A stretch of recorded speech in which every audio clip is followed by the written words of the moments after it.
1.Hi. É bom vê-lo em meu canal. Fico muito grato por isso. E hoje quero compartilhar com vocês uma história incrível. É uma história traumática que chocará a todos. É realmente uma história incrível. Espero que você a ache interessante. Divirtam-se assistindo a essa história. A voice sounded in the shroud of rain. "Is it you who ordered the taxi? Run quickly." I opened the door. "Thanks," Travis echoed and darted under the wall of solid downpour in search of a car. From a business trip to Kansas? Only the regional ones come into the bus station at this hour. The cabbie merrily mouthed, "My name is John." Travis, the passenger, introduced himself. "Yeah, from a business trip. It just so happens." "And what do you do?" The chauffeur inquired. "Buying and selling," Travis smiled. "I have enough with my wife and mother. Doing pretty good. I'm working. Sometimes I have to go on business trips." "I dream of starting my own business too," John smiled, "to make furniture. But there you need machines and startup capital. So that's what I'm doing for now. But in general, I'm a carpenter by vocation." "Yeah, that's what you all say," Travis smiled, not realizing he'd hit a nerve. "You're probably not the biggest businessman either. If you don't drive your fancy car back, you take a taxi." Travis gave the driver a disgruntled look. They drove the rest of the way in silence. He didn't leave a tip for the driver. Let him talk less on the road. Travis kept glancing at his watch, knowing that his mother was visiting. She'd said it was Mrs. Annie's anniversary, and her wife was still working. There was no one at home. At home. Letting the taxi go, he rushed into the house. It was a good brick cottage in a nice village with a large plot of land. Travis had bought it with his first earnings and put it in his mother's name so that his wife could not claim the property in a divorce. Nervously looking around, he walked straight into the living room without taking off his shoes and pressed the secret tab on the chair. There was a click, and a spring lifted the wooden bar. But instead of the expected amount of money, the stash was empty. There was nothing there. Travis absent-mindedly rechecked the stash, even stuck his hand inside. Then he cursed, sat back in his chair, and put his head down on his hands. He was in serious trouble. He didn't want to go on this business trip at all. The night before, he'd had bad dreams. While packing, he shoved his passport and driving license somewhere, but he still went. And there, in a neighboring region, he got caught up in a hit and run.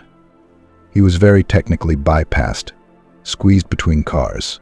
And when Travis started thrashing about on the road, they simply set up the bumper of an expensive luxury car. Yeah, the boot alone was worth as much as his Chinese car. He understood. Didn't even offer to call a traffic cop. He just stood there and listened like he was dreaming. "That's what you're in for."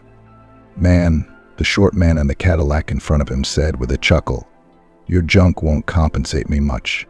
Of course, but right now sign the car over to me and write a receipt. A promissory note." And if I don't?" Travis asked, looking around. "They'd picked a blind spot for the accident. Then the meter will start ticking, and then you'll owe us something else." "Jasper, the guy's alive. Thanks. Might be all right, you'll get off easy." "Okay, let me sign it," Travis said. "There's nothing to do anyway." "That's right. We'll give you a lift into town." The short guy grinned. "We'll do a good deed." They did give him a ride. They stopped by the notary's office. Travis was already signing everything they gave him, just as long as it was over soon. Then he read the paperwork at the hotel, and his head snapped up. He'd just lost his favorite car, and he was in huge debt. There was only one small chance to make things right. But to do that, he had to go home. Travis sighed and started looking for a bus ticket to his hometown on the internet. He was counting on the help of his mistress's father, a criminal mastermind.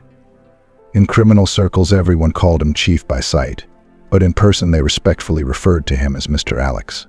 This puny man seemed simple, but only until he was confronted by people who had the same interests. Travis had known Marion for about a year. She had been having an uncomplicated affair with him, begging for more and more expensive gifts. Without gifts, he had no reason to visit her. And if Travis was going to ask her father for help, he had to be prepared. That was why he'd relied so much on his stash in the armrest of the chair. A stash of cash that no one in the house knew about. At least, that's what he'd thought until that day. But now it appeared that he had been outfoxed, his money taken. Feeling a surge of rage, he sat down in a chair and waited for his wife to come home from work. Amanda, unsuspecting of the stash, was carrying a heavy bag of groceries. She planned to prepare his favorite stuffed cabbage for her husband's return from a business trip. Balancing her umbrella and bag with difficulty, she opened the door and saw her husband's shoes in the hallway. "Travis, are you home already?" she shouted cheerfully. "I'll get dinner ready in a minute." "What are you doing home so early?" "It just happened," Travis replied, barely containing his anger. "What are you doing home from work so late?" "I was just getting some kale. I didn't like it at one shop, but I'm still picking it out at the second shop. I'll make stuffed cabbage for tonight. Or are you very hungry? Maybe I should boil some homemade dumplings for now." "Let's have dumplings," nodded Travis. "Why, have you had your wages this month yet?" "Not until a couple of days ago." Amanda wondered, "Why are you suddenly interested?" "Well, just keeping the conversation going. Look, is that what you're doing in your sporting goods? You should be selling fat suits. Don't they look at the appearance of the salespeople there?" "Oh, Travis, I'm a former professional swimmer. Don't forget," she grinned. "And I know better about sports equipment than a lot of amateurs. As in real training, not these guru complexes that help you lose weight in 5 days. That's why my management appreciates me and gives me bonuses. And about my shape now, do you need to tell? It is after 4 unsuccessful attempts in hormone therapy. Weight has added, and now know where it goes away. It's not my fault. 4 years, a lot of money thrown away, and still no kids," Travis said resentfully. "I mean, I warned you about infertility right away," she retorted.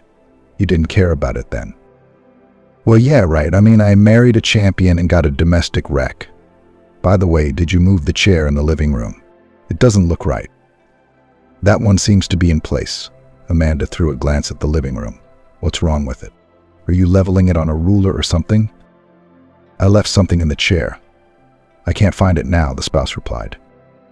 "Well, ask the cleaning lady. She came yesterday," she replied indifferently. "Maybe you saw your super valuable item. I didn't personally take anything." Travis watched his wife's reaction to his words carefully. But Amanda, if she was the one who had taken the money from the stash, didn't give anything away, though it was always hard to tell with her. Athletes are unusual people, and she also grew up in an orphanage with living parents. She didn't keep in touch with her family and generally preferred to keep quiet unless asked. The door slammed, interrupting Travis's musings. Mom had come home. Mrs. Emily was glad to see her son back, and her friend's birthday had ended early, and her soul was in need of a celebration. So she proposed to celebrate the meeting. "Come on, son. Let's have a little drink. It's been a long time since we talked, all together in a family circle." "Yes, Mom, of course," Travis replied, taking out a decanter and shot glasses from the bar. He poured the hot stuff, and Amanda hurried to serve steaming homemade dumplings and sauces. She cooked willingly, having learned everything after her marriage, and it was delicious. Even her mother-in-law, who disliked Amanda a little, considering her a simple-minded sportswoman, appreciated her cooking. And on the whole, Mrs. Emily wasn't too hard on her daughter-in-law. She brought up her son alone, knew that he had outbursts of anger, and Travis was not known for his faithfulness to his partners. Amanda was a good wife. After a drink, Travis' tongue was loose, and he began to talk, gradually getting himself worked up and setting himself up for a scandal. Seeing the first signs of his irritation, Mrs. Emily tensed. She was well acquainted with such behavior. Her ex-husband, Travis's father, had behaved the same way. Mrs. Emily had once run away from him with only a suitcase and a small son. Now she tried to nip the conflict in the bud. "Travis, tell me, how was your trip?" "Bad," he suddenly yelled, "and some rat took money out of my stash." "Well, confess, did you take it?" "No. I don't know anything about your stash at all," replied Amanda, to whom the words were addressed. "Come on, we'll get some sleep. You don't seem to be able to drink at all." "No way. Give me my money," yelled the husband, clenching his fists decided to rob me and get away with it. Now you're going to go and charge me all the money on your card. Are you crazy? I've never had such sums at home before. His wife threw back at him and got up from the table. She wanted to burst into tears, but she had to hold back her tears. She would not cry in front of her husband and mother-in-law. She quickly packed her bag, a skill they had learned at the sports boarding school for years. Then she threw on her jacket and hailed a taxi. She drove to Linda's house, the one she'd been at boarding school with. Travis sat at the table across from his mother and continued to drink. Mrs. Emily was already scaring Travis, but she was gently trying to steer him into thinking that Amanda was not to blame for what had happened. Son, but think about it. Where would she get any money to look for? And she's not that bright. There's a hiding place, her mother persuaded her. I agree, she's simple-minded. But then who took it? The cleaning lady? She seems to be a checked aunt. Many years with us. No, she couldn't, Mrs. Emily nodded. But they came to check the pipes. Just yesterday, 2 men were going round everyone's rooms and down into the cellar. Could it be them? You should know that you can't find a hiding place in an armchair so easily. The thing is ancient, unique. I found out about this secret myself by accident. There's just people here for the first time in the house. Travis realized, tired, and finally drifted off to sleep. His mother's version of extraneous kidnappers didn't convince him much. Mrs. Emily listened anxiously to the receding footsteps and thought of the bizarre coincidence that she would not have gone into her son's hiding place. It was a last resort. Mrs. Emily knew of its existence, of course. She was the one who collected antiques and was quite good at it. The plan was to get the money she needed by selling the jewelry. But her trusted fence was out of town for a month. She didn't want to get in touch with random people, and money for expensive paid medical research was urgently needed. So she crawled into the stash, planning to get it all back by the time Travis returned. Except her son arrived too soon. Before she could put the stash back where it belonged, her innocent daughter-in-law was caught in the act. While Mrs. Emily was wallowing in regret, Amanda had already reached Linda's friend's house. She called from the taxi, who offered to stay with her for the time being. As she packed her things, Amanda told her what had happened. I've been saying for a long time, your husband is weird. Linda grinned. He's got a stash of money. He'd kill himself for a penny, and this is a fortune. I don't know. It's a lot of money to me, too, she replied. All right. I'll have to think about whether I should go back to him. We've got redundancies at work, too. Chain shops are closing. Optimization. Last week of work, and that's it. Listen, I just saw a job advert on social media. Some new firm. Linda furrowed her brow. It says a lot of people are needed, and the terms are kind of simple. You know, nothing complicated. They even take people with no experience. I'll find it. Where is it? See how things are working out for you. A new life, a job. Look, by the way, the salary is 3 times what you're making now. Must be a firm in the capital, so they pay well. Not like our cheapskates. Yeah, probably, Amanda replied absent-mindedly. Thanks. I'll be sure to call tomorrow to see what's what. Amanda said enthusiastically. You know, I felt a rush of energy. I guess it really is a chance to turn things around. She fell asleep in her new place and thought about how strange life was. She was born into a complete family. Her father and mother were staunch advocates of a healthy lifestyle, and they also had children all the time. Amanda, the oldest, lost count at about the 7th. There were tiered beds everywhere in their 1-bedroom flat. Nappies were drying, and as the eldest, she looked after the babies. The only escape from this duty for her was school. And when they announced that they would be taking them to swimming lessons after school, the girl was just happy. And the coach saw something in this scowling teenage girl. Amanda moved to the boarding school of the Olympic Reserve School, and for the first time found herself in a room with her own bed and bedside table. She competed a lot, won medals, received prize money. But she couldn't take adult competitions anymore. Her kidneys were affected. Something on the female line, complications started. Then I had an operation and the doctor's verdict, infertility for life. At 19, such a diagnosis did not seem a disaster. However, Amanda cried all night after it. Then she wiped her tears and moved into a rented flat. She got a job at a sporting goods shop and met Travis. He recognized her immediately. He was surprised that such a famous athlete works behind the counter. They got to talking, went on a couple of dates, and he proposed. She moved out of the rented flat and into her husband's house. Her mother-in-law didn't like her much, but they managed to avoid open conflicts. But Travis wanted children. Without them, he considered the family incomplete. Reluctantly, Amanda agreed to try an artificial method, and their torment began. Years of hormone therapy, unsuccessful attempts to get pregnant. After each of them, she gained exactly 5 kilos and joked that it was just swelling from tears. And there were a lot of them. After her 4th failed IVF, Amanda refused to try again. Now, when she wanted to become a mom so badly, it was impossible. She withdrew into herself, focusing even more on life and domesticity. And where did that lead? With these thoughts, she fell asleep. Travis got up the next morning with a headache.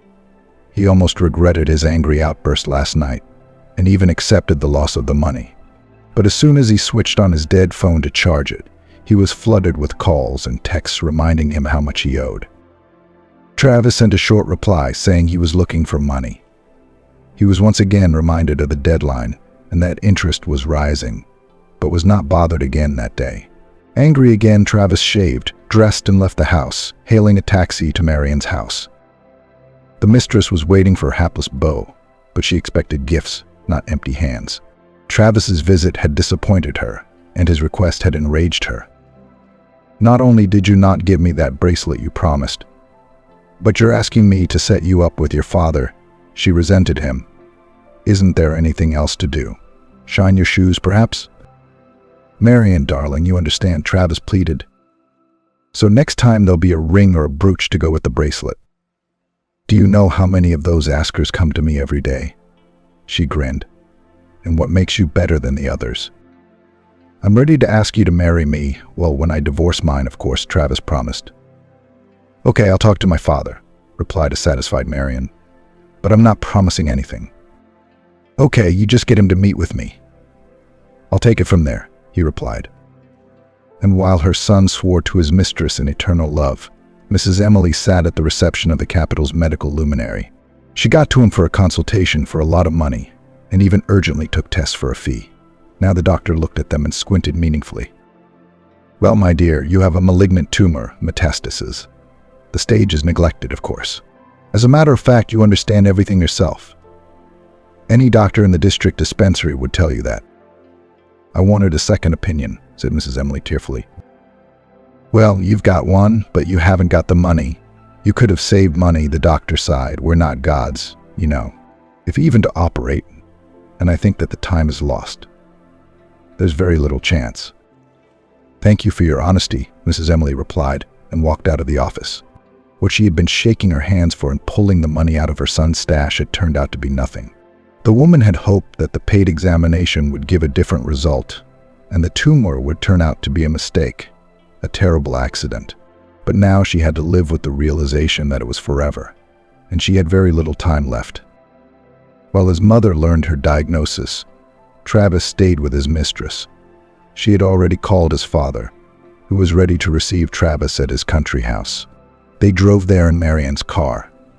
The girl was surprised but did not show it. In the country house, she took him to her father and disappeared into the corridors. The house was large, a real mansion. Travis looked around and dreamed of marrying his mistress. Marion's father received him quite warmly, listened to him, and said, "Shall we fix your case? I'll make inquiries, of course, but it's clear enough. It's the little fellow that's stirring up the water. We'll sort it out, kid, don't worry.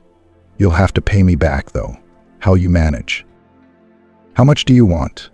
Travis asked in a gray voice, feeling a chill run down his spine. "Nothing at all. As a future relative to come into your business, giving me a small share." "Well, sure," Travis cheered. "Yes, with a future father-in-law, I'm ready to run the business together." "Good. Deal. Consider your problems gone. We'll settle everything now, and only this. Let's rewrite everything at once. We'll call a notary, your lawyer and mine." "Sure, okay." Travis felt almost euphoric at how easily his problem had been solved. In fact, son, stay with me for a while. It's not like anyone's waiting for you at home. Oh no, not at all. I'd love to. And Marion. Well, how can I do without her? Grinned the husky man. Go ahead, call and have your papers ready. And then, of course. But it'll take a couple of days for sure, Travis warned. Are we in a hurry or what? Mr. Will grinned. Oh, that's all right. This is home for you now. Travis, the safest place for you to be. You just sit there. Keep your head down while the big uncles take care of your problems. Amanda had learnt over the phone that morning that all the shop's employees had already been retroactively dismissed. They'd been paid and didn't have to go to work. So she called the phone number Linda had given her. It turned out that recruitment was already in full swing, and she should hurry to an interview now, before others got the job. She agreed and started to get ready for the meeting. The firm was respectable at first sight. It was located in one of the city's most famous historic buildings. The facade was adorned with an eye-catching sign that could be seen from afar. She went up to the high marble porch and immediately fell into the hands of a respectable man who introduced himself as Mr. Sebastian, the director of the company. The solid appearance, the attentive secretary beside her, the delicious coffee on a shining copper tray, all of this made her feel at ease. And Mr. Sebastian made a very pleasant impression. He also spoke to her politely, despite her lack of office experience. He gave her a tour of the office and explained everything. Of course, we had to pay a small amount of money for training, but it was given by everyone who was present at the interview that day, and it did not seem strange. She was offered to stay on the internship, to answer the phone to those who still wanted to sign up for an interview. However, they didn't ask for her work record book, so she decided that they would talk to her later about registration. She took to the job with enthusiasm. By the end of the day, she was very praised and was told that she would be recommended for training as a junior director. The only thing was that there was a fee for the seminar, and it would be in a week's time, with a $300 deposit. Amanda, charmed by the gallant style of Mr. Sebastian and all the colleagues around her, uncomplainingly opened her wallet. Not finding her son at home, Mrs. Emily called Travis. She was concerned about his health. She was already experiencing pains, and there was no suitable opportunity to tell her son about the illness. She would have had to confess to stealing the money. But Travis didn't care about his mother's problems. Right now, he was euphoric about the imminent resolution of all his problems. Yes, Mum, Travis answered clearly. I'm busy. On a business trip right now. I'll be here for a while. Son, I need to talk to you. You see, there are some health issues. Let's do it later. It's probably not urgent. I've got things to do. Travis waved his mother away. What about Amanda? Have you been in touch with her? Did they make up? Mrs. Emily asked worriedly. Leave me alone. Stay out of it. I'll come back and file for divorce. Let her go outside. She belongs there. I don't want thieves in my house, Travis replied and hung up. Mrs. Emily sighed. Now she thought she was the one responsible for the family's problems. After all, stealing the money was the reason he was so angry with his daughter-in-law. So she decided to talk to Amanda, to tell her everything, and to try to save her son's marriage somehow, even if he didn't deserve such a good attitude. But her daughter-in-law's phone didn't answer. Amanda at that time was already going to a seminar, which was held in some closed boarding house. She switched off her phone and was generally immersed in the new world of sales, especially with Mr. Sebastian around, who kept encouraging her. What a good girl you are, Amanda. You explain everything so well. You work carefully with the others on the calls. You keep a database. I started out just like you. And now I'm opening the third branch of our company as a director. And what is your education? She asked. None. I'm an orphanage kid. After the army, I survived on casual labor. Life was not happy. At one point, I thought of killing myself. I only had enough money for a night's stay in a cheap room for rent. And then this advert completely changed my life. A year later, I bought a flat, got married, and now I make other people happy, giving them chances to succeed and change their lives. Sounds impressive, Amanda smiled. I wish I could do the same. You will. There are unlimited opportunities for growth in our company. Why don't you read the booklet? It's monthly. Mr. Sebastian handed her the magazine. Here's my wife this month flying to Indonesia with other top employees. She's already a diamond director. Wow, that's great, smiled Amanda. Yeah, already looking forward to the changes in my life. Yes, you're leaving the past behind. You'll have a whole new environment now. Mr. Sebastian wasn't lying. Within a month, his pyramid scheme had literally drained Amanda of all her savings. And now she was surrounded by smiling people as zombified victims of a clever scam. Her mother-in-law tried to meet with her 3 times. Her husband planned to divorce her, but Amanda didn't care. She was passionately pursuing what she thought was a career. There was no time for anything else, and money was scarce again. But Mr. Sebastian had already told her that at the end of the month they would all get a great bonus. For every employee they brought into the organization, the prospect of earning even more. Amanda was completely taken in. She unconditionally believed everything they said, and as if under hypnosis, she transferred the remaining funds from her account. Travis, meanwhile, was still staying with Mr. Will, who now had complete control over him. During this month, he had already signed over half of his company to his mistress, and he continued to solve his problems, which he himself had created. After all, he was the one who owned the plan to organize this criminal scheme. And the man in the Cadillac was his faithful assistant. It was not the first time he had pulled off such a scam to take away business with Marion's participation. She would find a trustworthy, solid businessman, always married. Then he would be gradually divvied up for gifts. His real wealth would be learnt. And then he would be set up, forced to lose his business, and give up everything for the mere chance of keeping himself alive. How's it going in there? Travis would ask Mr. Will when he sobered up. Liters of liquor were poured into him daily. They'll have your car back soon. You understand the people turned out to be solid, serious, and the interest is growing every day. The debt is increasing, Mr. Will replied. But you, kid, don't worry. We're already a family. You live with my only daughter. I won't give you any offense. Thanks, Travis smiled back. I understand, different area. It's hard to decide something quickly, you know. I'm so grateful in general, both for Marion and for the opportunity to live now. The man only chuckled in response. He knew that his men were already in charge of the fool's office right now, and Travis knew nothing about it at all, though of course they couldn't hold him for long. After sending Travis off to further relax in his luxurious pool, Mr. Will called Marion over to him. Look, daughter, something about this guy's a little too talkative. Are you giving him enough time? He ought to be out of his mind by now. Dad, but I'm trying, Marion replied capriciously, wrinkling her pretty nose. Well, he's so nasty when he's drunk, it's impossible. There's big money at stake. Don't let me down, threatened her father, or you'll go back to your mother in the slums. You'll sleep there again with the first man you meet. I got you out of there, we got you cleaned up, but I can send you back. I understand. I'll do my best, her daughter replied, and left to entertain Travis. Amanda's mother-in-law, unable to wait for help from her daughter-in-law and son, continued to live alone in the house and felt increasingly worse. One day she started bleeding. Mrs. Emily called an ambulance, and she was taken to hospital almost unconscious. Amanda was at this moment standing with Mr. Sebastian at the bank branch, taking out a loan for him as his accounts were suddenly blocked. Amanaka helps out. I'm only asking once. Let's pay the rent for the next 3 months. This is very urgent, and I can only trust you, Mr. Sebastian broadcast in an intimate whisper in her ear. And as soon as the accounts are unlocked, we'll cover your loan immediately.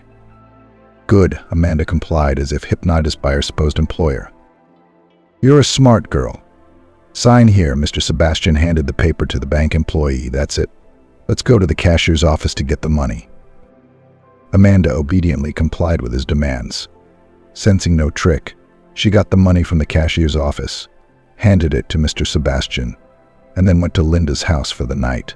She always felt strangely drowsy and apathetic when the director wasn't around. Travis was sinking further and further into alcoholic madness. Finally, he signed a waiver for the last part of his firm. All of it was now Mr. Will's property. After signing, he went to celebrate the deal and suddenly felt nauseous. His stomach felt a little better after that, though there were still some of the drugs that Mr. Will, through Marion, had generously fed Travis for 2 months running. He put his head under a stream of cold water and held it there for a couple of minutes, then dressed, heading for his benefactor's office. "What, you woke up?" He grinned as he looked at Travis, who appeared on the doorstep. "Too late, mate. You don't have a business anymore." "Give me my firm back," Travis muttered uncertainly. "Well, at least part of it." "You don't want anything else," he chortled hoarsely. "Be thankful you're alive at all." "I get it. You set me up yourself. There was no intruder in the Cadillac. I mean, that's your assistant. I'm just an idiot." "Took you long enough," his interlocutor chuckled. "Yeah, well, you are. Now you want to live a normal life. You'll work for me. If not, go where you came from. But know that by nightfall you'll be going into withdrawal without medication. You want to avoid that. Sit down, don't speak. And by the way, Marion's out of your league. Forget about her. You'll get an easier girl. I've already found a new simpleton for my daughter. I'll work on him. By the way, don't let your wife claim her share of the firm. You're divorced. Marion will give you the certificate. And a stamped passport," he said bitterly. "I regret my naivety." Travis left the office. He wanted to leave this house, but the way was blocked by the guards. Travis sat down in a chair near the fireplace and thought for a long time about what a stupid thing he had done. They had been sitting at Linda's house since morning. Suddenly she got a message from her mother-in-law, and she had forgotten that Travis had filed for divorce. Neither knew until she got the message from his phone, but she was fascinated by Mr. Sebastian. The woman did not resist fate. Her passport now also had a stamp on the divorce. Only she has not yet changed her surname. The message from her former mother-in-law seemed alarming. She decided to go to the hospital, and in the ward, talking to Mrs. Emily, felt a pain in her heart. In front of her lay an exhausted woman who she and her ex-husband had just left alone with her illness during the most difficult period. "Lord, what have we done?" Amanda said tearfully to Mrs. Emily. "What else can we do to help you?" "I'm fighting as hard as I can, baby. The free treatment has already got everything. You can get an operation off the waiting list for a fee, but whether it will help or not, no one knows." "Is the surgery expensive?" she asked. "Maybe Travis has the money?" "He's been ignoring my calls for 2 months now," Mrs. Emily sighed. "And you two are in touch?" "Yes, we're divorced. And in a weird way, without him even being present. Just both agreed to the dissolution of the marriage. That's all. I wonder if he's even alive," she wondered. "You know, I've been taking out a loan for someone. Now I'm thinking you and I could use the money more. I'll try to get it back." "Thank you, daughter," Mrs. Emily whispered back. "I didn't expect you to come at all." "No, I won't leave you," she said firmly. "We'll think of something." From her mother-in-law's chamber, she drove to the office of the company that had so successfully hoodwinked her all this time, unsuspecting. The receptionist led Amanda into Mr. Sebastian's office, where he was working on a new gullible simpleton. Seeing the face of the woman who entered, he quickly escorted his companion out, instructing someone else to give her the tour. "Yes, Amanda, it's a little late today," Mr. Sebastian blurted out in a buttery smile. "How's it going? Ready for another day of work?" "I need the money," she replied. "I changed my mind about giving it to you. Please give it back." "How much money are we talking about?" Mr. Sebastian immediately became bored. "Really, I haven't got anything anyway. The rent has already been paid, and the deal is not retroactive. Besides, where is it written that I owe you anything? And you have voluntarily donated money to our organization. It's documented. And by the way, thank you for such a generous gesture." "Are you even normal? I work here," Amanda stated. "I'm sorry. Employment papers, where are they?" Mr. Sebastian laughed. "Maybe just get out of here. Don't waste your time. We don't give money back. It's a matter of principle." "Fine. Then I'll trash your office so that it will never work again. It's a pyramid scheme, people. And instead of a salary, you're in for one huge disappointment. Don't give your money to these crooks." "Well, shut up, or you won't get out of here alive." Mr. Sebastian nodded to the guard. "Don't let that one in here again." Amanda was dragged outside and dumped on the porch of the building. She pounded on the doors, angry, but mostly at herself. then walked away to tell her friend about everything. So it's not a firm, just a scam. And I got you into it. What a nightmare. I see you're walking around like you're lost. What do we do now? I want to punish them, she said gravely, and take back all their money that they put into the pyramid scheme. And let's search the internet, see what they have on them. Maybe these figures have already been on the radar somewhere. They entered the data of the company, studied the documents that fell out in the search. The company was indeed famous, had a bad reputation. Under this name operated a pyramid scheme, and it wasn't owned by Mr. Sebastian. That didn't make it any easier. But they soon found Mr. Sebastian in the court registry. True, he had never yet been convicted for his actions. Mr. Sebastian had a website dedicated to him online, run by someone who cared. He was posting news about the scammers' movements there, warning against cooperating with this swindler. "Oh, we should have looked here sooner," Amanda said sadly. "But that's what to do now." "Wait," Linda reassured her. "Look, this site is run by an ex-cop. He detained this Mr. Sebastian, and then got hurt because of him and was fired." "And how does that help us?" Amanda asked. "Who thought this search was a waste of time? We need the money for the operation soon. Then it'll be too late. Look, there's an email address. Let's write to him," her friend suggested. "It wouldn't be any worse. What if this Michael guy can actually do something to help? Look how many years he's been at war with that Mr. Sebastian guy."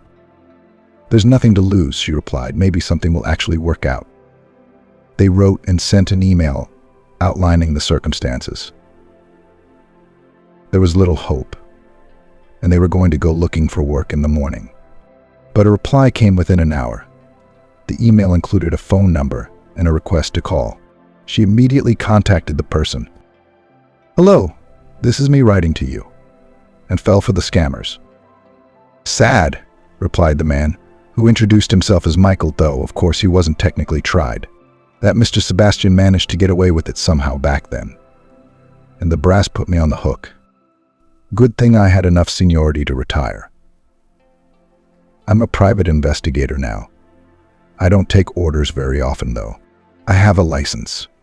At first I drank non-stop out of anger and despair, but then I came to my senses and was horrified. You can help me, you know. Without that money, my mother-in-law." "Well, you mean my ex-husband's mother will die?" Amanda pleaded, interrupting the man's confession. "I'd love to hear your life story, but later, when the issues are resolved. Forgive me if this sounds impolite. Tell me straight away, what are you willing to do to save your former mother-in-law?" Michael replied. "Anything," Amanda said without hesitation. You see, she found herself so alone, so defenseless. "Are you ready to blackmail your enemy? I have some dirt on him, but you'll have to do it. I don't want to be exposed. I have a dream to nail this guy someday." "Yes, I am. Look, when can you give me your dirt?" Amanda asked impatiently. "Tomorrow morning. Write down the address and come over. I'll be waiting. Just please don't go back on your word." "I wasn't going to," Amanda grinned. "I'm angry with that man. You have no idea how angry." The next morning she drove to the outskirts of town to the address Michael had given her. Contrary to expectation, what she found there was not an elderly retired man, but quite a brawny and rather young man. "And you're a retired man?" Amanda laughed. "No way." "You flatter me," Michael smiled. "Just celebrated my 40th birthday a week ago. By any chance, have you never played on the national team? Very much the same athlete." "Well, except for junior," Amanda replied, "in swimming." "So that's you." Michael cheered. "Can I have your autograph? I've always cheered for you at competitions, even though I'm supposed to be cheering for my department." Amanda blushed at the compliment, signed her picture. Michael had it in a prominent place. It was an amateur picture, apparently taken by him. It was nice to be reminded of her athletic past, but that wasn't why she'd come here. "Michael, let's still about the dirt. What do you have? And how does that help?" "Yes, of course. I have documents denouncing Mr. Sebastian's scams. I think he'd be happy to buy them from you." "Well, how do you organize all this safely? I can't take any risks, especially now. We have to get the money and at least try to save Mrs. Emily. Amanda explained. Help. You must have experience in this sort of thing, surely. Do you have some strange idea of police work? Michael smiled, but I'm really willing to help. Anyway, listen to the plan. They talked for quite a while. Then she proceeded to act on her new acquaintance's instructions, sitting at his house waiting for Mr. Sebastian's reaction to the dirt she had sent him. The woman was nervous. Michael had found meat and onions in the fridge, and there was flour on the shelf. Look, I need something to keep my hands busy. Why don't I make some dumplings? I'm good at making dumplings. I'd be happy to help you, Michael replied. How did you end up in this situation in the first place? Since I left my husband and lost my job. So I fell for the tricks of scammers. And then, like a spiral, the further you go, the harder it is to get out. Why did you quit sports? Michael asked. You were the best. Health reasons. And as an adult, my results weren't the same. I was treated for a long time, lost time. And they don't keep sick people on the national team, she replied. I see. And I, as you can see, am just a retired loser. No wife, no kids. I live with a cat. Oh, I don't have either. Just a mother-in-law. I can't give birth to children, so I can forget about happy motherhood right away. Unemployed, homeless, the whole package. But if you're looking for a job, I suggest you come to me as a secretary. I alone do not have time to enter data into the file and work. Michael offered, I can't promise you a big salary, but I'll pay you fairly. And you can live here too. It's a big house, 2 halves. There's plenty of room. There's no office as such. We work from here. Well, you could consider it a home office. I'll think about it, she promised, just as she put the dumplings on the boil. Just then the phone beeped.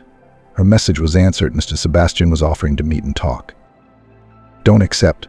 Let them transfer the money. They'll get the dirt by courier, Michael replied. She sent a message. The scammer agreed to all the demands she made, and an hour later a transfer message from the bank appeared on the screen. She received all the money, both the money she had invested in her studies and the credit money. She screamed with joy and threw herself around Michael's neck. We did it, Michael. Do you understand? Of course, I'm very happy about it. So can we run to save my mother-in-law? Michael answered her, gently placing Amanda on the floor. And I'll eat these delicious dumplings and think of you. And I'll make some more. You're welcome to eat them. Do you accept my offer? Michael smiled. I'm willing to wait until you solve your problems. I'll go to work on Monday, Amanda shouted as she left his flat. That same day, she paid for her mother-in-law's surgery. It was performed and even successful, but time was running out. Of course, there was an improvement, but her body could no longer cope with the strain. It was clear Mrs. Emily didn't have much time left. The doctors told her she was weeks away from death. Her mother-in-law tearfully thanked Amanda anyway for her care and dedication. Here's the thing, honey, she said. I'm disinheriting my son. I'm bequeathing everything to you. Tomorrow we'll call a notary, have him draw up a will in full form. And also memorize the last orders, something my son will definitely not be interested in. By the way, tomorrow go to our house. Bring a box of jewelry from my room. We'll try to turn this junk into money. Oh really, those are your favorite rings and bracelets? Amanda exclaimed. I've always admired them. And you can't take all that wealth with you to the afterlife, sighed Mrs. Emily. Will you at least have something to pay a nurse in my last weeks? Well, it wouldn't hurt to organize a decent send-off either. There's no hope for my son. God save him. He sent me a named daughter, you know. She cried and put her arms round Mrs. Emily. Together the women sat quietly for some time, discussing the coming change. The next day the will was drawn up. Mrs. Emily was moved from the hospital to a fee-for-service hospice. It was clear that the time that wasn't much left was better spent in dignified care. Travis, who had finally read his mother's messages, traveled to the hospital but did not find her there. His calls to Mrs. Emily were not answered. That's when the ex-husband contacted Amanda. What do you know that Mum is ill? I'm asking you. On top of that, she's gone somewhere. I can't find her anywhere. Mrs. Emily is in a hospice, she replied, and she doesn't have long to live. Ah, That's great. I'll sell the house. I need the money badly. I'm afraid there's going to be a problem with that. Your mom wrote a will. And who's the heir? Kelly, some of the nurses? No, me, Amanda replied quietly, so I'm sorry there's no way to sell the house. Have you got any nerve at all? Travis shouted into the phone. Give me the address of that hospice. I'm going to beat the hell out of my mother. I'll have her rewrite her will to her own son. What the hell is this nonsense? She never even loved you. Travis did go to visit his mother, but she didn't want to see him. She only agreed to talk to him on the phone, and even then she was absolutely adamant. Travis, I renounce you, Mrs. Emily said sadly into the receiver. I no longer have a son. A stranger turned out to be closer and more family than the one I gave birth to and raised. Come on, I've only been gone a couple of months. Why are you being dramatic? Travis shouted into the phone. And anyway, this is my house. I only put it in your name so I wouldn't leave it to you in the divorce. Well, you won't. I'll take care of it myself. It'll compensate the girl for the years she spent with a man like you. Your girl's a bitch, he yelled. Change your will, quick. You know, son, I've realized there are no pockets in the other world. At least respect the decision of a dying woman. All right, I won't stoop to a trivial fight over inheritance. But Mum, where am I supposed to live now? Travis was indignant. Are you leaving your own son penniless? What about the business? I helped you set it up once, didn't I? Mrs. Emily inquired. It's not mine anymore, Travis muttered. They ended the conversation, and a month later Mrs. Emily quietly passed away in her sleep. Amanda kept her mother-in-law's most favorite jewelry. They were what the woman wore at the moment of parting. Travis refused to come to the funeral, saying that the deceased has heirs. Let them handle all the formalities. Amanda didn't argue with that. She had fulfilled all her promises. Amanda stepped happily into her new life with Michael's house and their shared work. It turned out there were plenty of responsibilities for a secretary at his private agency. All this month she'd been creating a case catalog and client database. She felt confident at the computer, and Michael's presence at her side made it easy to understand even the most complicated handwriting. A month later, they were practically inseparable and talked about everything. Michael had even confessed his feelings to Amanda, but there was still one thing she didn't know. How do you feel about children? Michael asked her one day. Are you ready to be a mum? Look, I've been through this before, Amanda sighed. There's no more hormones in trying to get pregnant. That's not what I'm talking about. You see, I have one unfulfilled promise in my life. As a matter of fact, I once shot a man, a thug, while apprehending him. But that doesn't change anything, does it? He was ready to surrender at the time, and I shot him. Anyway, I'd already served my time for all that, and I drank a lot. I thought I'd go mad, and I went to the orphanage and made amends as best I could. What do children have to do with it? Amanda asked, perplexed. What have they got to do with the real gangster? That's what I'm telling you.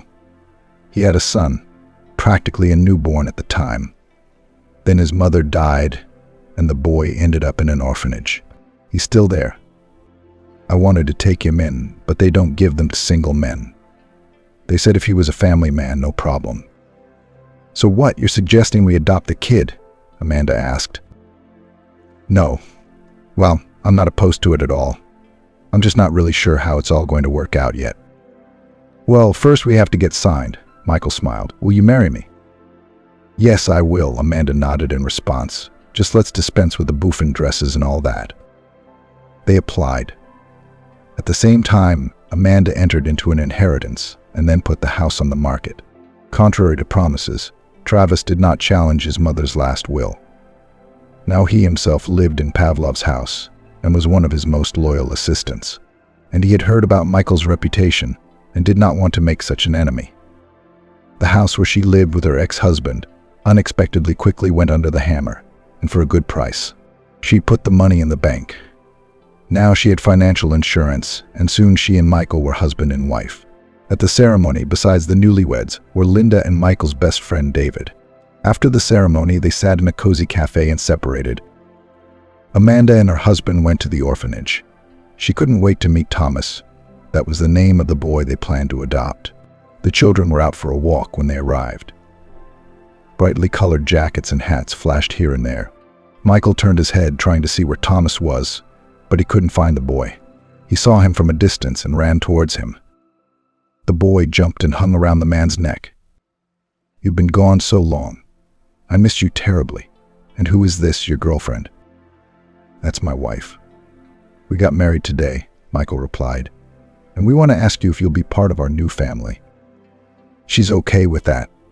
The white-haired, funny-looking kid, who looked like a fungus in his huge hat, hesitated. "What if she doesn't like children? Have you checked?" By the way, her name is Amanda." The woman interrupted the silence. "And you're Thomas, aren't you? Let's get acquainted." He stepped closer to her, took a long look at her face, and then suddenly embraced her. Amanda hugged the boy back and cried, but she couldn't stop. At that moment, her heart was melting with tenderness. "What, are you going to be my mum?" A serious Thomas asked her. "It wouldn't work otherwise, would it?" Of course, she smiled. "We'll have it real." Thomas turned to his friends and shouted at the top of his voice, "Look, it's my dad and mum." Jumping up and down, he dragged Michael and Amanda around the grounds, showing them everything he knew and loved. The bright beds of autumn flowers, fading but still beautiful, the steep slide that the children were screaming down, the fat cat near the dining room. Amanda walked along, smiling and nodding, unable to believe her happiness. This boy seemed to erase her sad past with his presence and gave her hope for the future. The formalities took some time, but 6 months later, Thomas, who officially had the status of an orphan, became their son. Another 6 months later, she realized that she was constantly vomiting. A visit to the doctor revealed that they were expecting a child, despite all the negative predictions. Amanda turned out to be pregnant. Thomas was eagerly awaiting the arrival of his baby sister. He was sure it would be a girl, and so it was. The entire female side of the family was welcomed home from the hospital.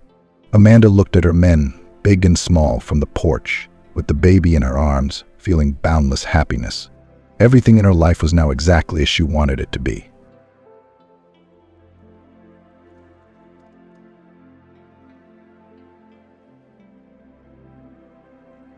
Stacy didn't agree with the inference that the 50th anniversary was a time to take stock of life. Who would come up with such nonsense? Looking at her mother-in-law so young, she didn't even want to think about her age becoming a solid age by conventional standards. Miranda was a sought-after specialist, a beautiful woman, an excellent mother, and she had raised a wonderful husband for her, nice to look at and happy to be around. Stacy liked her second mom, with whom they had established a warm, trusting relationship. So she prepared for the party with enthusiasm. She'd been hounding Edward about the fact that the party at the restaurant had to be organized to perfection. A nice table, decorated with flowers and balloons, a hall, an entertainment program. The role of hostess was supposed to take on itself. Spent more than an hour on the internet, looking for the most interesting contests, emptied the shelves in the gift store to encourage cute little things the most active guests. There were a lot of people at the party. Even though Miranda had only herself, Stacy, Edward, and their tomboy, and her grandson boys, Miranda's grandmother's favorites, 8 and 6 years old, her eternal companions, with whom Miranda had time to explore all the most heartwarming places in their town, the circus and the zoo, the puppet theater, many playgrounds, and the swimming pool. The nearest to the house is a public garden with smooth trees, which for some reason are constantly cut almost bald. Jubilee often took the boys away on weekends so that Stacy and Edward could be alone. They met with friends, did some chores in peace. Sunday evening was usually crowned with a delicious dinner, which grandmother and grandchildren cooked together. The little laborers were already quite good at making dumplings, kneading dough, and setting the table. The 5 of them had an almost perfect family with real cordial relations. And that was certainly to Miranda's credit. Stacy looked around at the table. Her Edward didn't like the hassle, either. He pretended not to understand which dishes to order, which drinks to go with them. He left it all to his wife, and then walked around with a proud look on his face. When the guests praised the results, he was a little funny. Her Edward was a grown-up 30-year-old man, but he sometimes behaved rather infantile, like an unfledged chick who didn't know life. Or was it that she'd already spoiled him so much? Stacy looked around the room worriedly and wondered. Where was Edward, by the way? Everyone had gone out for a smoke about 5 minutes ago, and they were back by now. The formal part of the banquet was far from over. The son of the Jubilee should not disappear at a time like this. We should go look for him and stop by the restroom on the way. Temporarily handing over the reins of the feast to her mother-in-law's co-workers, Stacy quietly left the noisy room. In the hall, she looked around in confusion. There were no boy or girl signs anywhere on the doors, nor were there any inscriptions. There were no directional signs without pictures either. Deciding that the sanitary room she needed was in another passage, the woman hurried there. But even there, she could not find the room she needed. Losing patience, she opened all the doors in the restaurant corridor at random at her own risk. She looked around once more in frustration to see where all the staff had gone. They were everywhere with trays, but now they seemed to have disappeared through the ground. When she opened the next door, Stacy saw a small, cozy room, apparently intended for private meetings, banquets with a small number of guests. Heavy burgundy drapes separated the interior from prying eyes. She realized she'd made another mistake, but then she heard Edward's voice. What you've just told me is too extraordinary, Greg. It's like information out of the blue. And what do you want? And why did you choose the day of Mom's anniversary for this conversation? You'd have tried to talk to Miranda many times before, but she shuts me down immediately. Today I knew for sure that you would definitely be present at this celebration. It was a chance to finally meet you in a relaxed atmosphere. Yeah, I even paid the restaurant staff to disappear for a while. Who among us doesn't make mistakes when we're young? I was not without sin. But now I firmly know that I have a 30-year-old son whose life I could make a significant difference in. We fill in the gaps, give back what I once didn't give him. Stacy listened intently. She didn't know much about her mother-in-law's personal life. Her husband didn't like to discuss or judge his mother. But Edward, in the meantime, began to retort, I'm not sure that at my age I would suddenly need a father. And the whole story as you interpreted it seems dubious to me. I've got to go. You were wrong to discuss this subject with me. It's too late for you to remember. Stacy hid behind the door. Her husband would be coming out of the hall now and would bump into her. It would be extremely awkward, but she did manage to catch the end of the conversation. Greg slipped his card into Edward's pocket with the words, Before you give up on me altogether, son, do some research about me on the internet. There's a lot of information there, even in the public domain. Do not rush to cut from the shoulder. I think about it. My personal cell phone number is on my business card. I'll be waiting for your call. After this mysterious character left, the hallway of the restaurant seemed to come alive with staff appearing out of nowhere. Stacy headed for the restroom, and Edward hurried to his mother's room. The fun resumed with a renewed vigor. Miranda was loved both at work and at home, so everyone wanted to give her as much attention as possible that evening. After the party, they could barely fit all the flowers in the car. Edward's mother wasn't spoiled, always living modestly, and here was such an abundance of flavor. The anniversary had been a success. Stacy didn't want to ask Edward any more questions. Their relationship had always been built on mutual trust, so she was sure her husband would be sure to share the news with her after the party. But one day passed, then another. Silence. Stacy concluded that he wanted to talk about the meeting with his mother first. 2 weeks flew by. Though their family life was not monotonous, everything was scheduled in advance on weekdays. You wake up, breakfast, the eldest to work, the youngest to school and kindergarten, and then dinner, lessons, reading fairy tales, sleep. On the weekend, we visited Miranda again. But strangely, it was as if she still knew nothing about Edward's meeting with her father. And Stacy wondered if Edward had kept silent. He hadn't told his mother anything. And then the unexpected happened. Stacy didn't even know what else to call it. Edward came home from work shiny as a shiny coin. He called his wife and kids to the window and bragged, Look, guys, what did Daddy drive home from work today? The sons rushed to the window. Right below it, across the street, a brand new foreign car shone with gray shiny sides. Such a beauty, Edward said admiringly. It wasn't, in fact, anything supernatural. For Edward had been working as a cab driver for several years with a company that promised he could buy his car back later if it didn't fail. But his work car was known in the family as the Old Lady. This foreign car was different. Edward grinned proudly. So how do you like my new girl? Really, she's amazing. Stacy rejoiced. Her husband had longed so much to be put in a new car. So diligent in responding to rush orders in all weathers and all weathers, was he really lucky. His superiors recognized his labors. Edward dispelled her fantasies. Edward explained happily, All your assumptions are wrong. This automobile is ours now. I bought it back from my firm almost new, with only 10,000 kilometers on the speedometer." To say that Stacy was amazed was an understatement. They lived modestly, paid off 2 loans in parallel, and saved money for 6 months to celebrate Miranda's anniversary. Both of them seemed to be working, but everything they brought into the house immediately went somewhere. The boys were growing up, their appetite was not dropping, all the time something demanded household needs. Something just a little was put aside for vacation. Everything like the bulk of the working people. Suddenly they bought a car that cost a lot of money. Stacy felt like pinching herself. But she didn't ask her husband any questions until later that evening. Tonight she would tell him that she'd accidentally witnessed his conversation with her father. She wondered if that was the reason for the new car in their yard. Edward didn't deny it. Yes, he didn't say anything to his mother about that encounter from her past. Yes, he'd called his father a couple days later, and he'd literally started showering him with bounties. They'd already been to several restaurants and a country club. Edward's father had hired him as a special order cab driver for a few days, paying for the service in advance, and attaining the air as best he could. Today he'd given him a car, and in a week he'd invited him for a trip to Europe. His father himself was flying there on business for a week. He offered his son a glimpse of Berlin and Paris, so it had been silent the whole time, enjoying the novelty of the experience. Stacy was literally speechless at the news. She didn't know what to say. She even stuttered a little with excitement. What struck her the most was that Edward was enjoying this. What about Miranda? As far as I know, she never wanted to see that man again in her life, Stacy asked. Mother's sick, do as she pleases, she's not my boss, Edward replied. Edward dismissed her a little too harshly. And I'm not going to pass up opportunities like this. You don't mind my seeing the world, do you? My father said he'd send you and the boys to the sea someday. But that will have to wait. He's not up to it right now, he added. Stacy had been with Edward for almost 10 years. She didn't know her husband like that. It was as if he'd fallen under someone else's influence. Without realizing it, he was intoxicated by the possibilities. At the end of the conversation, Edward continued. My father got me some fancy clothes and shoes from the men's boutiques, and a watch, a lighter, a new cell phone. I'll bring it all home tomorrow. You won't be jealous, darling, because we'll buy you something later. In the meantime, let me enjoy this financial freedom to the fullest.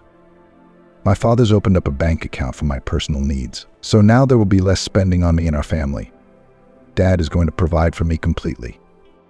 And Stacy listened to her husband and silently wondered what words and phrases he was now using. Disempowered, mother has no say mine. It seemed to her that the devil himself had met Edward in the past 2 weeks and was slowly converting him.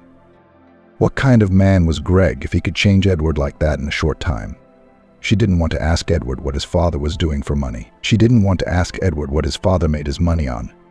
Stacy began to think feverishly about how to talk to Miranda about all this, how not to disturb her peace. Edward's mother had to know that her son's life was changing so dramatically, and that he was so egotistical about it. She was also struck by the fact that her husband had never once mentioned her and her sons in his story. It seemed as if he had already drawn invisible boundaries between them. Their lives were now to follow the course of the old familiar river, while his boat was sailing on a different future and on another, much faster and fuller river. The next week in their house passed relatively quietly. It was like the calm before the storm. Edward worked hard, but Stacy could see how eagerly her husband looked forward to the exciting journey to a new land, how he pulled his new passport out of the drawer in the desk and admired the Stengen visa stamp. In the past, a trip to Europe would have been a miracle for her and Edward before they'd had time to earn such luxuries. Now Edward's eyes burned with a feverish gleam. He didn't care about his wife and children now. He was setting himself up for a rich life of discovery. Miranda's family and Stacy's parents were close in social status. Edward's mother had worked all her life as a knitter in a small atelier. Her customized pieces were in demand, but they didn't bring in much income. In the knitting workshop was already old equipment, and the enterprise could afford to buy thread and fabric not the most exquisite. Miranda possessed all the manual techniques of work, needles, hook, if necessary, embroidery. But the clientele in their establishment was modest, only the merits that year after year the same people came to them with orders. She was never out of work. It was enough for her and Edward to live modestly. Stacy's parents were working class, working in a bakery. He is a machine operator, she is a baker. They lived poorly, but decently. They raised Stacy. She met Edward at a youth disco in a club where she worked as a decorator. They became instant friends. Everything around them seemed native and understandable. After a year of dating, they married quietly, without any doubts. They lived cozily in the apartment of Stacy's grandparents, who had long ago moved to the countryside. They made some cosmetic repairs, waited and then raised the boys, almost 1 year old. It's just like everyone else's. No frills, but very hearty. Thinking about all this, analyzing her past life, Stacy tried to understand, is it not enough for a person to be happy with simple family values? In fact, all of us deceive ourselves that we are ready to be satisfied with little, but in reality we dream of much more. We hide such thoughts inside, not letting the genie of greed free, and at the first call we forget universal values and rush after the golden calf. Is it possible to resist the temptation to become rich without effort, or does it depend on the person? Everyone has his own fetish and his own god.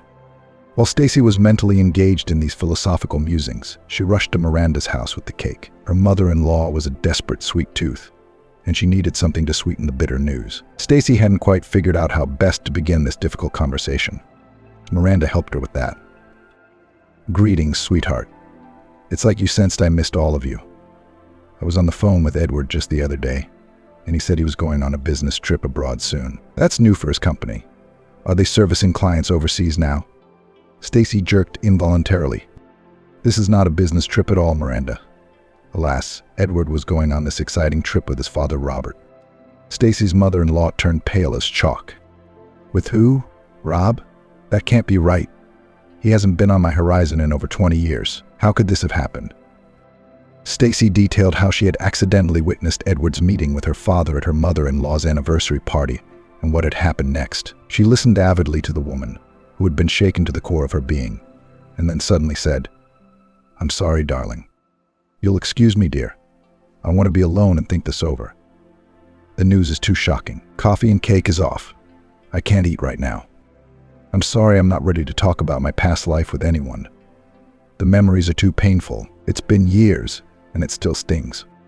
Stacy understood. Everyone has moments in life when there is no strength left to keep a polite face, when you want to die or at least howl in the voice, when the soul is unbearable, and the heart skips beats. At such an hour, many prefer to climb out of this abyss on their own. They do not want to be seen as weak. They do not want to confess immediately. Miranda felt the same way. She wanted to be alone, to sink into the maelstrom of memories, once again mentally relive everything, and then wake up and realize the main thing. It's all in the past. She's free. She may be alone, but she's not at the bottom. She lied to herself. Now, not all those memories were dark.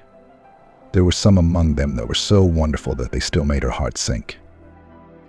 She'd been 19 when she'd met Greg. It's a strange thing. Usually students, after the summer session, interned at some company related to their future profession.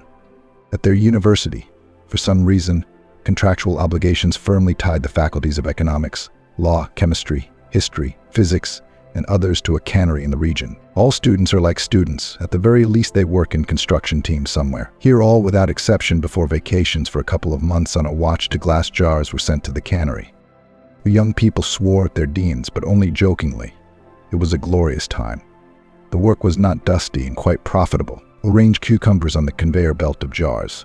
Put labels on metal containers with green peas. That put lids on 3-liter containers of tomato juice. Exotic it seemed only in the first days of work. Then I didn't want to chew on unwashed cucumbers, or open jars of peas with a knife, or drink juice to my heart's content. In the arsenal of unusual practice, also had the following charms: hearty food in the factory canteen for pennies, well-appointed barracks around a huge sports ground, where during the day non-working shifts race soccer and volleyball, and in the evenings put a tape recorder with large speakers. A playful disco to the most favorite hits began. And there was also a river so tender in hot weather, fishing in secluded places between the thickets of reeds, clean air filled with aromas, freshness of cut grass, steamed milk and homemade bread, which could also be bought for nothing from local owners, cheek. The work schedule is convenient. Pile at the conveyor or at the factory, in the shop, where the cans are already packed in boxes. 3/1 shifts. Free. In the night shift of the future, 3 sleepless vigils, and only the next evening to take over the day. All household tasks can be solved in time, and already in the evening at the disco, dashingly dance. And after 3 night shifts, so in general Laffa for 2 whole days off. You can swim in the river as much as you want, sunbathe until blackness, or even go home to the city on a high-speed rocket. None of the students usually complained about such practice. 2 months flew by almost like a day. Miranda was very fashionable when she was young, a good woman's mature beauty, which her peers could not yet appreciate, but older men do. That's why she had more and more older gentlemen at her dances. Local young men who dropped in on the fire immediately singled her out in the crowd. Senior students also paid attention to her, especially when she wore her bright red sundress with large white polka dots. She pulled her hair into a fluffy wavy ponytail the color of ripe wheat, emphasized her figure by tightening a white leather sash around her waist. You could put such a beauty on the cover of a magazine about Russian beauty. That was how Greg had asked her to dance one summer evening. He was a student of the penultimate year, or rather, he had already passed to the 5th year, even was something like a counselor in one of the groups of freshmen who got to the canning practice for the first time. In a slow dance to the mesmerizing sounds of blues, he led the girl confidently, gallantly, maturely. 1 dance, 2, 3. It was as if he didn't want to let her out of his arms. She melted in his arms like a wax candle. Strong, tall, strong, and yet somehow touchingly affectionate. Vysotsky once said in his song, he came out height and face, thanks to his mother and father. The same could be said about Greg's appearance. He was a pleasure to be with, and it soon became clear that he was also very interesting. Miranda herself was a pretty smart girl. She studied philology and read a lot of books. She had applied to journalism, but had fallen short. She was always desperately imaginative, but her father and mother had convinced her that teaching Russian language and literature was a very down-to-earth profession for a woman. Miranda sighed heavily.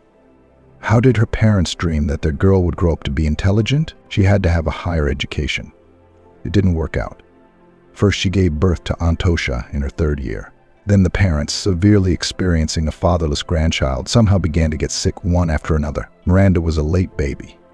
They wanted so much for her to be happy, but all their hopes were dashed overnight. Everything went wrong after that unfortunate internship. But her parents were wrong about one thing. She hadn't just been happy, she'd been floating above the earth the entire time she and Greg had been having an affair, an all-consuming and hot, unrepeatable affair. He'd taken her out for a walk almost immediately after 3 romantic dances. Silver stars shone in the sky, and wildflowers smelled wonderful. Somewhere in the distance, the village dogs barked softly. The light in the windows of the quiet houses became hardly noticeable. Above all this splendor of the summer night watched the full moon with yellow cheeks. She was calm. A peacefulness reigned in her nocturnal household. Just the two walked, embraced, down a small paved path toward fields of some kind of crops. Near the field, Greg took off his shirt, laid it on the grass, and invited Miranda to sit down beside him. Miranda forgot about everything in the world, and he didn't let her go until dawn. Both of them had the next day off. After the first intimacy, Greg expressed considerable surprise. "You look outwardly like an experienced woman. How misleading. I didn't expect to be your first." Miranda waved it off, said she never thought about it and knew it was bound to happen to her someday. She had fallen in love. Or rather, even fell in love with her dance partner. That evening she trusted him immediately, completely and irrevocably as herself. After the hot night, they both slept a little in their barracks. Then Miranda woke up in the bed that was right next to the window on the first floor. She woke up to something tickling her face. "Wake up, Kate. There's a river, velvet sand, a bottle of wine and meat pies waiting for us. Sorry, ladies, I got what I could." She opened her eyes wider and saw that on the wide windowsill beside her bed was not a bed, but a whole stack of wildflowers. What's more, it was tied with her white leather belt. Greg laughed. "Did you forget that feminine accessory of yours? And right in that very grass. I was picking flowers, I found it." Confused, Miranda smiled. "Let's get ready. At 12 we'll have a picnic with breakfast right on the riverbank." And there were more meetings later. Greg didn't hide their relationship, and Miranda walked everywhere with her head held high. The man next to her, in the dining room, he was the first to put on the trays of dishes for two. He brings her a chocolate bar with nuts, which costs more the whole meal. On the sandy area by the river, where everyone bathed, obediently carries a blanket, a wicker basket with probrisbring, the invariable bottle of dry wine. In the evening at the disco, all the dances, does not let go of himself for a minute. In the morning, Greg was already waiting for Miranda, before the shift to go to the factory together. So not a couple in love, but just some ready-made family. They always went on dates to a field of wildflowers, calling it their own. Greg now brought a thick blanket, sweets, and some little thing from Miranda, a pretty hairpin, or a small bottle of perfume. She couldn't understand where he got it all in a village of empty stores and shelves. But he only smiled enigmatically in response. "What do you care, Miranda, beautiful Miranda? It was mine, it's yours now." The most magical weekend for the two of them was the long weekend. He took her to the city. It was a very grown-up thing to do. Miranda never thought of going to her parents' house. Greg had money. Not that he was throwing it around, but he got them a hotel room, that took her out to restaurants, bought her a gold pendant with a dainty chain, said something like this: "I swear, you don't know your own worth yet. Charming and very special for a man, you have all these qualities." Miranda laughed then and announced, "I've already found my one and only man. I just hadn't had time to tell him yet." Later, analyzing every minute spent with Greg, Trixie realized that he had deliberately turned the conversation to another direction, called the waiter to renew their plates, ordered more champagne. Miranda was calm. This evening she was sure that she would be able to confess her love to him another time, and that she would receive the same confession from him in return. A man couldn't court a woman so beautifully and not have feelings for her. It's obvious. It doesn't require proof. They did not return to the camp from the city until nightfall. So Miranda was not surprised that Greg had offered to sleep before the morning shift, rather than call her to the field to the flowers and the moon. That afternoon in the cafeteria, he no longer took turns dragging their trays of food to a separate table. The next day, Greg referred to the fact that he had little time. There were problems in the workshop with the underlings. In the evening at the disco, he did not invite Miranda to dance at once. He was silent and thoughtful. Then he invited a new girl, who had recently arrived at the internship, for a slow dance. She was bright. Miranda characterized the girl as slutty, but that didn't stop Greg. Half an hour later, Miranda went to the barracks for a drink of water. When she returned, she found that Greg had disappeared. Neither he nor the perky young woman in the short skirt were anywhere to be seen. Miranda couldn't believe her eyes. It couldn't be.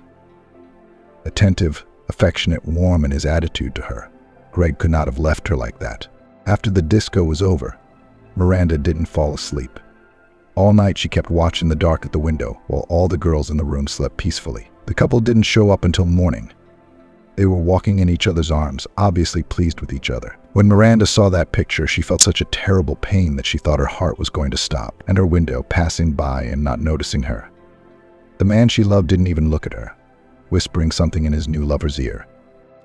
All the next day, Greg and his chosen one seemed to quench Miranda's eye on purpose. Greg walked past her like she was nothing. He didn't notice her at all. What was going on? Miranda couldn't find a place to be, and by late afternoon she came down with a high fever. But she fell into dreams, nightmares, delusions. So in their room was a senior female student with the rank of counselor. She sat down on Miranda's bed and said, "You've been having an affair with Greg, if I'm not mistaken, haven't you?" "Oh, you shouldn't be. He's married. You'd have to walk a mile away from a guy like that.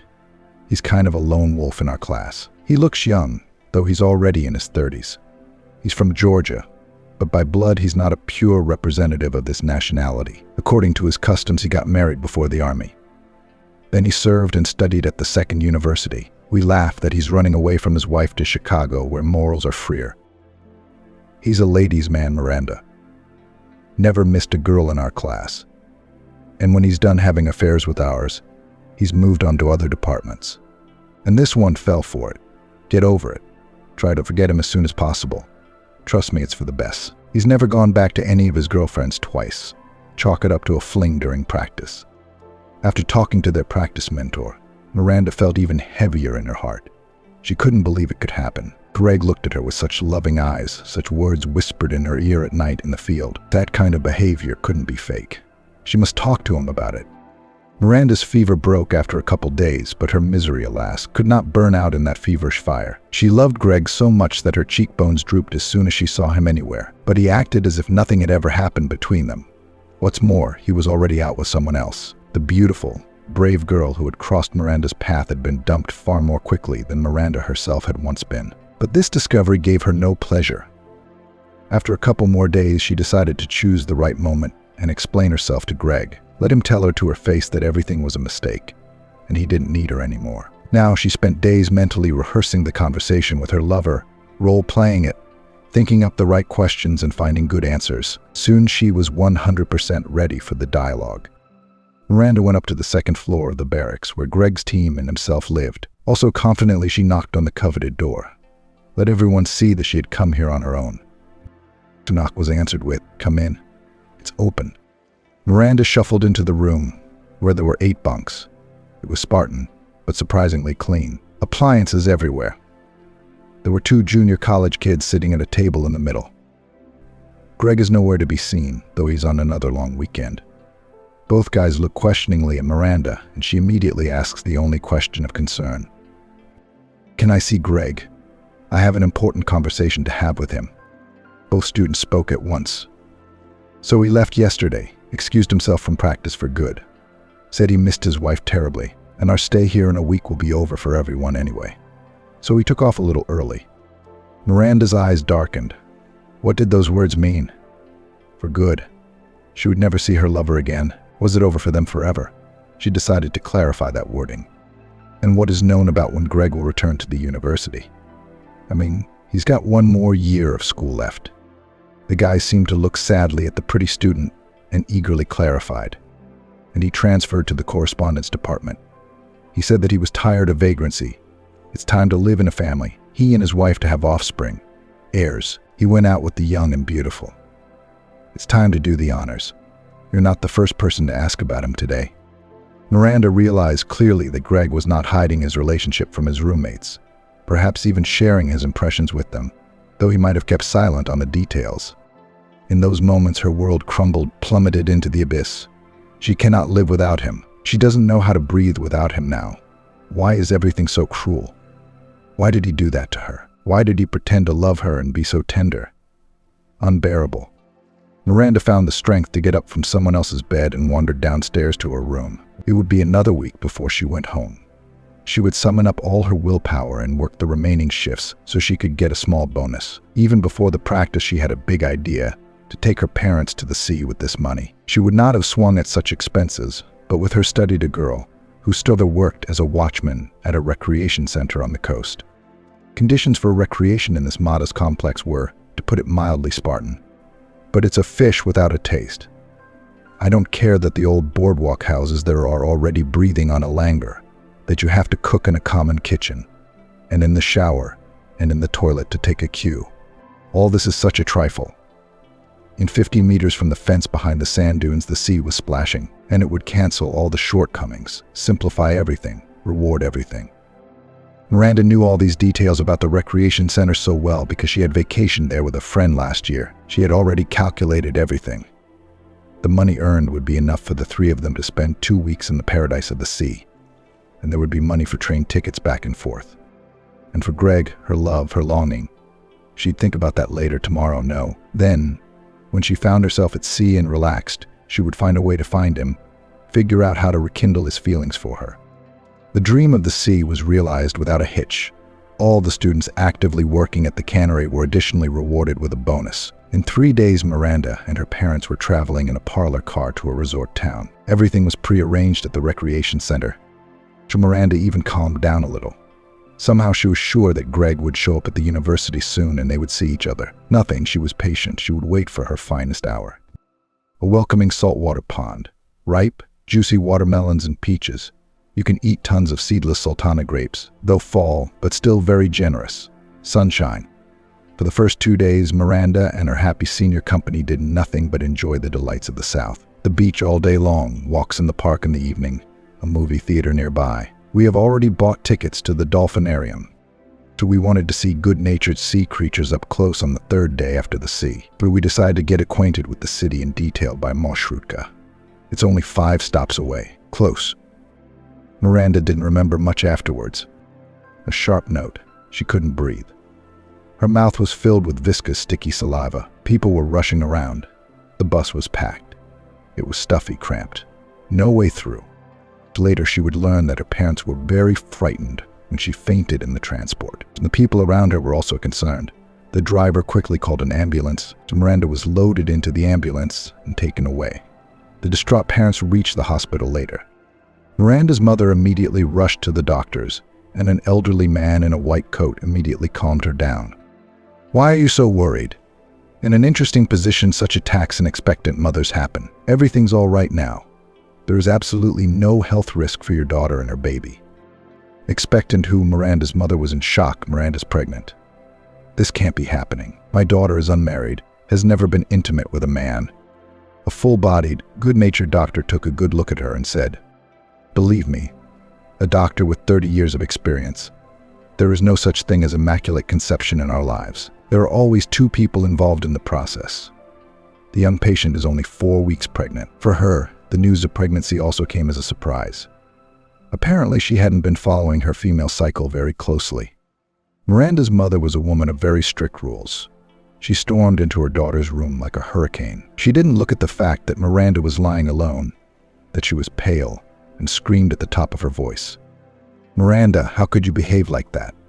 Like some frivolous girl. I never thought that I would have to go through such a shame to find out from a stranger that my daughter was pregnant. What kind of news is that?"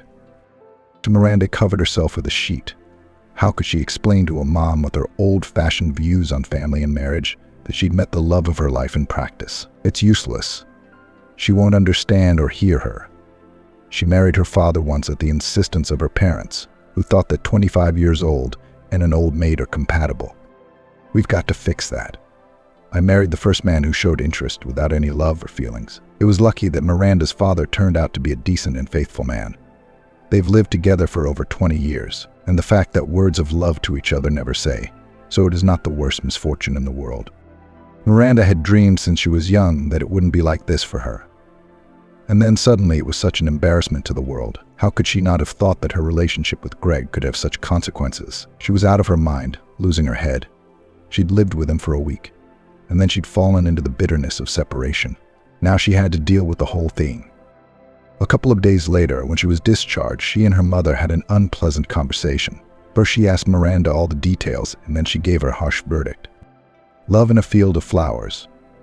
I've lived my whole life without knowing what that is. It's okay. You've been raised in a home. Everything's just the way it should be. Now that you feel so independent, you can't expect any help from us. You made your own mess. You're going to have to clean it up yourself. Before your stomach gets too big, let's take care of our future.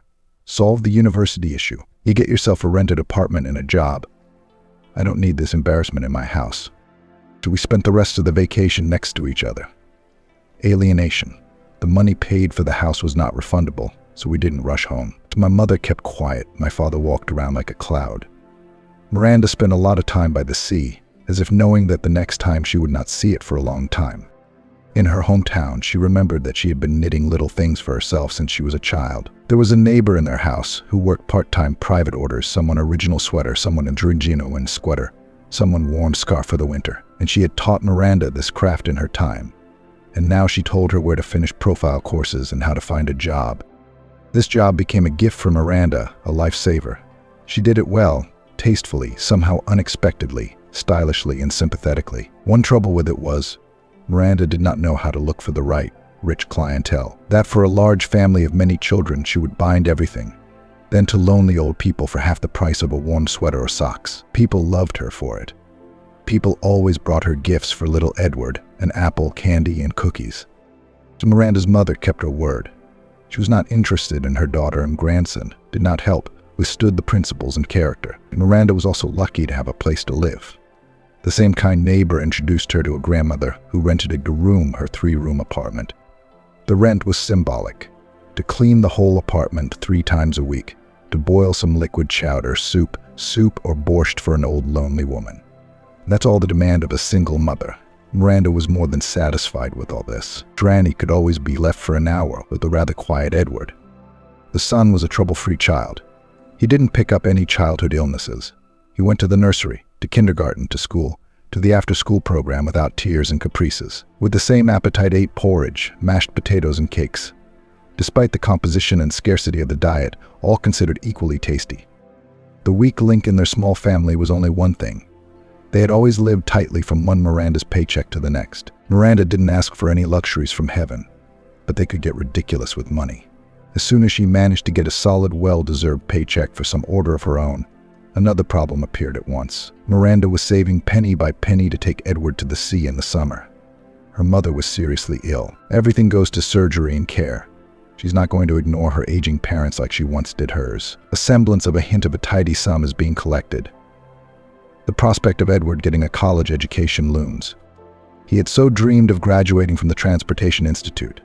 The question of becoming the owners of the apartment where they had already lived for so many years at their grandmother's house came up. When it turned out that the old woman has made a will on Miranda, litigation with distant relatives suddenly appeared from somewhere. Lawyer, notaries, court costs. Miranda wins 3 trials in a row, but her purse is empty again.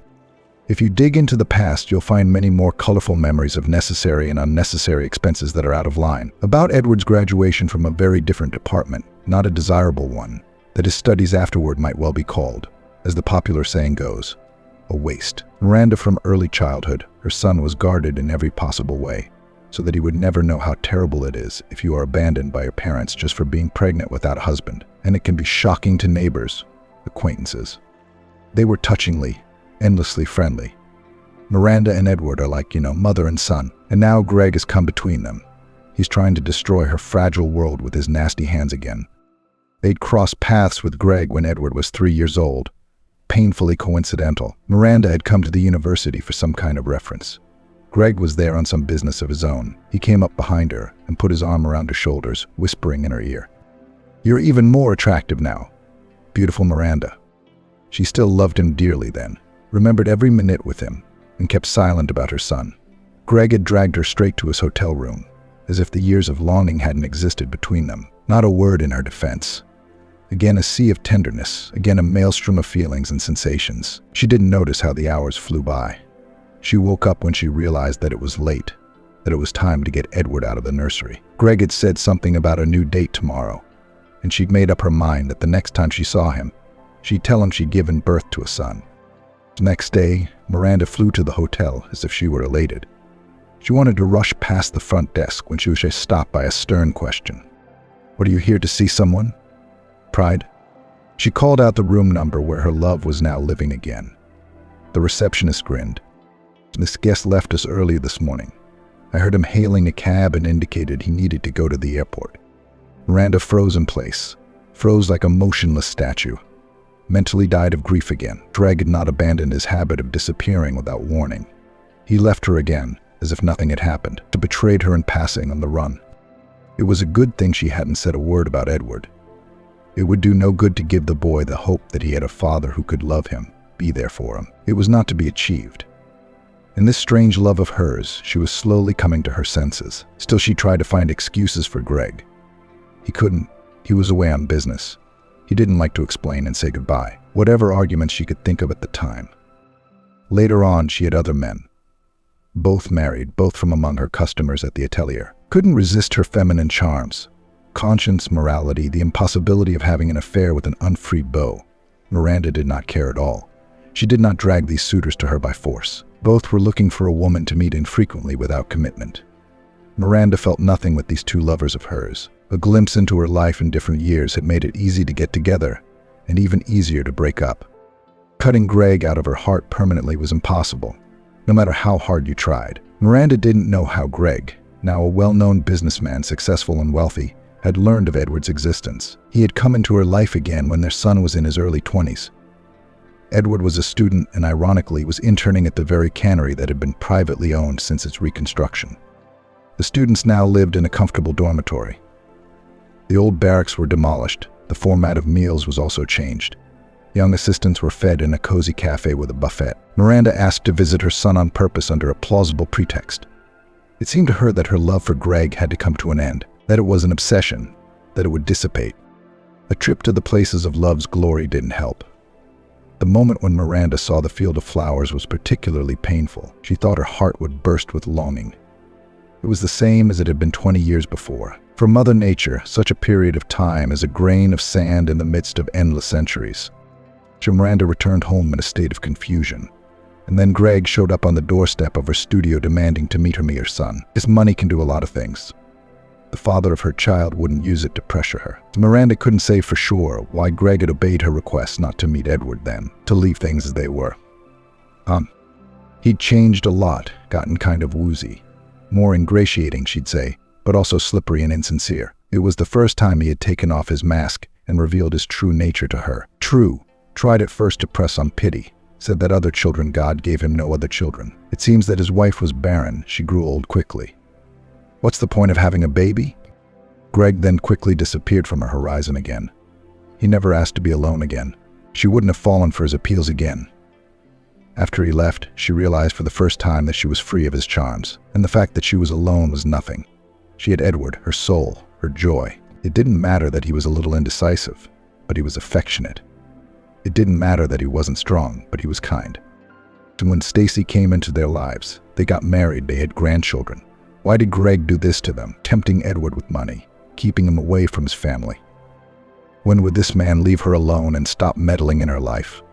Stacy showed up at Miranda's house after Edward left for Europe. She came for a weekend sleepover. Staying in an empty house without her husband was hard. From the doorstep, Stacy noticed that her mother-in-law had changed, as if she had relived her life and found peace of mind. After putting the boys to bed after a walk, the two women got to talking. Stacy tearfully told them that Edward had stopped paying attention to them and had fallen into a carefree life. It got to the point where he was disgusted that he pushed aside all the things Stacy had prepared for him to take with him on the trip. "I'm not going to be disgraced in Paris in this junk, throw it all away. Or if it's pathetic, give it away to the homeless. I'll have a whole different closet next to Daddy now," he said indignantly. Miranda frowned. Greg, in a short time, had already managed to lead her son into the temptation to appear rich rather than be. Those were damaging lessons. She'd spent her life teaching Edward otherwise, and her heart clenched painfully. Greg appeared to her as a predator, destroying their family. She finally made up her mind and told Stacy the whole story of her love story without a word. After all, love is never a sin. Whatever the circumstances of each love story, Stacy listened breathlessly and then spoke her mind sincerely and fervently. "Mom, don't listen to anyone. I think you're just unlucky. Do you remember the old song, 3 Happy Days I've Had? Well, it's the same for you. A whole week of unbelievable happiness. A field of flowers is a true passion. Who can judge your heart? And what would have happened to me if you hadn't had Edward, and I hadn't met him? I am in pain now. I see that my husband is not with me. But I love him very much and I will fight for him, just so long as his father doesn't corrupt his soul." Miranda put her arms around her daughter-in-law, pressed her to her side, and mumbled, "Beloved daughter, if you love truly, you love not for any extraordinary qualities or even deeds, but in spite of everything. Now you and I will be patient and wait for your husband and my son. Let us hope that the temptation of wealth and luxury will not hurt him irreversibly." They fell asleep in the morning. Each indulged in her own thoughts for a long time. Stacy kept seeing images of the movie Troy with Brad Pitt. The Trojan horse was a tricky idea in her head, and the same phrase kept coming up: "Fear the Danites who bring gifts." It seemed to her that this was the kind of giver whose gifts would not bring them happiness. Edward was sitting on the outdoor terrace of a medium-sized Parisian cafe, which Greg dismissively called a cheap diner. He explained to his son that in the French capital one should not try to get into a high-end restaurant at all. And the price of dishes will be exorbitant. Waiters will shine with snow-white smiles and obligingly look into your eyes. But that's where all the glamour ends. The taste of culinary masterpieces in Paris is almost the same in all establishments. All the cooks here know how to keep their mark, and those who don't will be quickly taught a lesson by a stern lady named Competition. Edward heeded this science. To be rich and free of prejudice seemed tempting, but it was too complicated for him. The onion soup didn't impress him, and the famous ratatouille reminded him of the vegetable stew Miranda had made. But in spite of everything. Today his father had been drinking wine since morning. As he ordered another glass, he glanced at Edward again and again. He was saying some not-so-nice things about his mother, as if he were confessing to him. "Miranda was the best in my collection of women. I don't remember many of my friends, but I remember her sometimes. No one else could give me a child, and she did it. It was like she was made for me. It was a special pleasure to be with her." Edward was a little uncomfortable with Greg's revelations, but he didn't dare object. Edward sat in silence. He was still afraid that his father would change his mind about introducing him to Paris. He would think his son was boring and not very smart. And he really wanted his father to like him, and not just because he was rich and generous. Edward had lacked the strong shoulder of an older man, a mentor, a friend, but he was wary of sharing those thoughts with his father. Would he get the right idea? And Greg still didn't calm down. "My current women over 60 in general began to interest me less. Probably, I have already used up all my ardor, and in the rest I do not understand what I really want. I found myself, decided to play fatherhood. I can't say for sure whether I'm excited about it or not." Edward froze in place. He wondered if a man could be so devastated in his lifetime by the money that made him feel free to do anything. His father had been a cynic for whom nothing was sacred. He had never loved anyone, never been attached to anyone. Edward suddenly missed his mother, Stacy, his sons. He wanted to be home, close to them, and let there be only boiled potatoes and herring on the table. No big deal. But in his old world, there was real, genuine love. They were all happy in a simple, unpretentious way. His eyes darkened, and he suddenly hated his father and his rotten theories. What kind of a fool was he to try to trade his soul values for the charms of the French capital? There is nothing so special in the city as it is painted and sung about. Yes, the legendary Louvre and the Eiffel Tower, a bunch of outstanding sights. But now he was struck by the feeling that Greg was beautiful only from the facade, like Paris. And inside he was dark. There was no room for anyone. His desire to meet his son was just a temporary whim, a deception. So Edward wanted to get away, to go home, to see and hold his own. Money and opportunity didn't matter to him. He didn't want to think of Greg as a father anymore. Sitting a sudden indisposition, Edward retreated to his room. It was a shame he was so inexperienced at traveling. He didn't know how to order or change tickets abroad, nor did he speak French or even English. He didn't want to see Greg anymore, nor did the further route to Berlin and Rome appeal to him. What were his years? He would earn his own money and bring the whole family here. Although perhaps happiness is not in Paris or Rome. It's important who's with you, even if you just went for a walk in the neighboring park. Toward evening, the young man went down to the hotel lobby. His father was nowhere to be seen, but there was a young receptionist at the front desk humming something to herself. Edward listened. The woman was singing in Russian, and he rushed over to her to ask for help. Heaven itself was on his side now. Miranda was making dumplings with potatoes, her favorite dish, to keep her restless hands busy. Only she'd have to eat them herself. Stacy is at work, fighting with the next posters in her club. The grandkids are at school and daycare. Saturday's a long way off. Her sad thoughts were interrupted by the doorbell. Most likely, the neighbor came again for salt, as they called it. The lonely woman sometimes dropped in for coffee on that or other pretext. Miranda would pretend that her maneuver of not being alone had not been figured out, treat the pleasant woman to something tasty, and they would chat for a long time. But it wasn't the neighbor who was on the doorstep of the apartment. Edward was standing there, out of breath, as if he'd been chased. He threw himself around his mother's neck and hugged her. Tears welled up in his eyes. "I'm sorry, I'm such a fool. I was in a fog. I followed that Greg like a dumb donkey after a sweet carrot. I ran away from him without writing a line, without saying anything or explaining anything. Now, somehow I don't think he's going to show up on our horizon again. As he puts it, he's played the fatherhood game. It's time to call it a day. It's a good thing you raised me on your own. Sometimes a father is superfluous in the family, if he has an impure soul." Miranda listened to her son and wondered what Greg had to say or do to push even her boy away. It was a good thing that fate had decreed that she and Greg had not stayed together. She now realized definitively that the expression God took away had a very serious basis. Since the dumplings were far from ready, Miranda quickly made sandwiches for her son with his favorite Dr. Sausage. She poured coffee, patted him on the top of his head, and sat him at the table. Edward tried to tell her that he had met a compatriot in a Paris hotel and that she had helped him. And now he had to send money for the ticket home that she had bought for him. He himself will now call into work, saying he'll be on shift tomorrow. He also wants to sell the car his father gave him and send him the money. He'll think about the rest of the gifts, or he'll return them too. He talked on and on. Miranda smiled contentedly, certain that faithful Stacy would understand and forgive her wayward husband. The boys were still young, and Edward's antics would go unnoticed by them. She would go into the kitchen and make dumplings. She won't eat them. She'll freeze them, hide them. By Sunday family night, she had no doubt that in a few days they would be having their usual sit-downs in her apartment. This time she really wanted to share her unexpected news with Stacy. Yesterday at work, she'd been accosted by a handsome man her age. He kept grabbing her arms, yelling, "Miranda, how can you not recognize me? We once studied together at the university. We worked at the cannery together. I used to bring you fresh cucumbers to crunch, and you laughed. I was head over heels in love with you, but with your beauty, did you ever notice simple guys like me?" Miranda vaguely remembered a skinny, blonde boy who'd always been around, who'd given her his compote in the cafeteria when she'd been so thirsty she'd been upset that she'd run out. He even once asked her to dance at a disco, but she waved him away.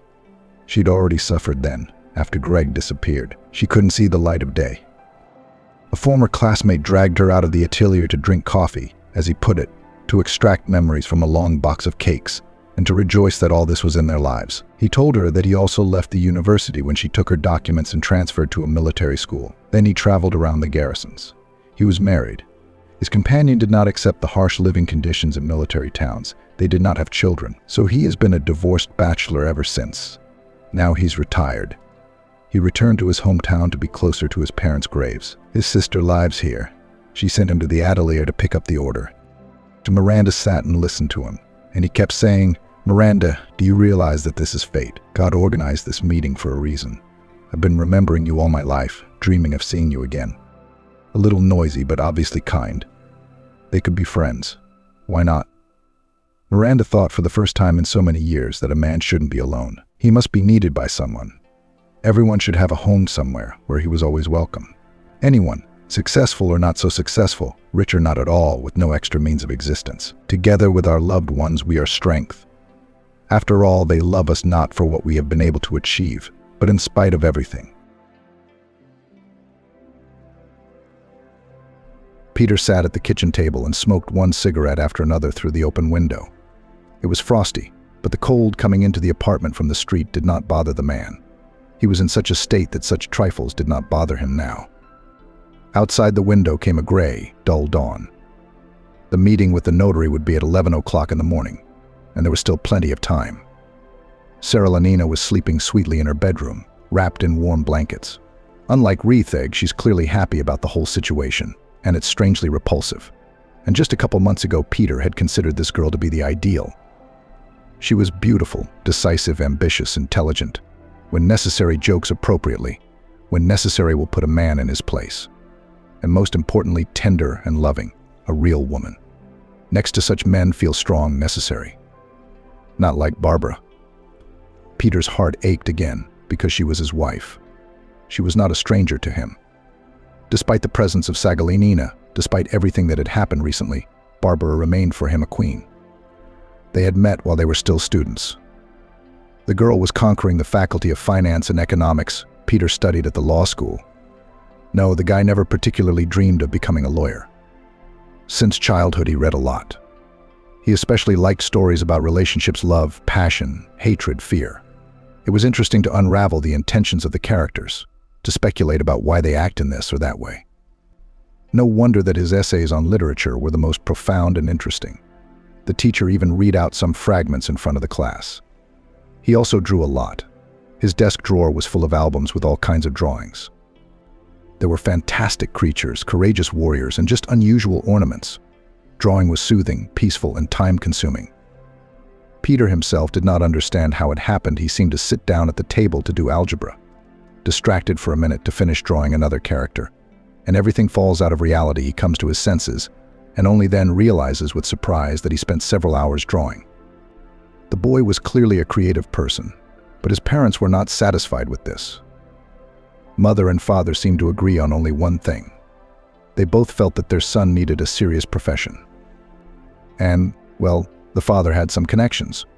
So Peter ended up at a prestigious law school. True, the study did not cause the slightest interest. But parents argued that you need to study, otherwise you will not achieve anything in life. And Peter used to believe his parents and obey them. But at university, he met Barbara. Peter noticed her in his first year. She had such an interesting appearance.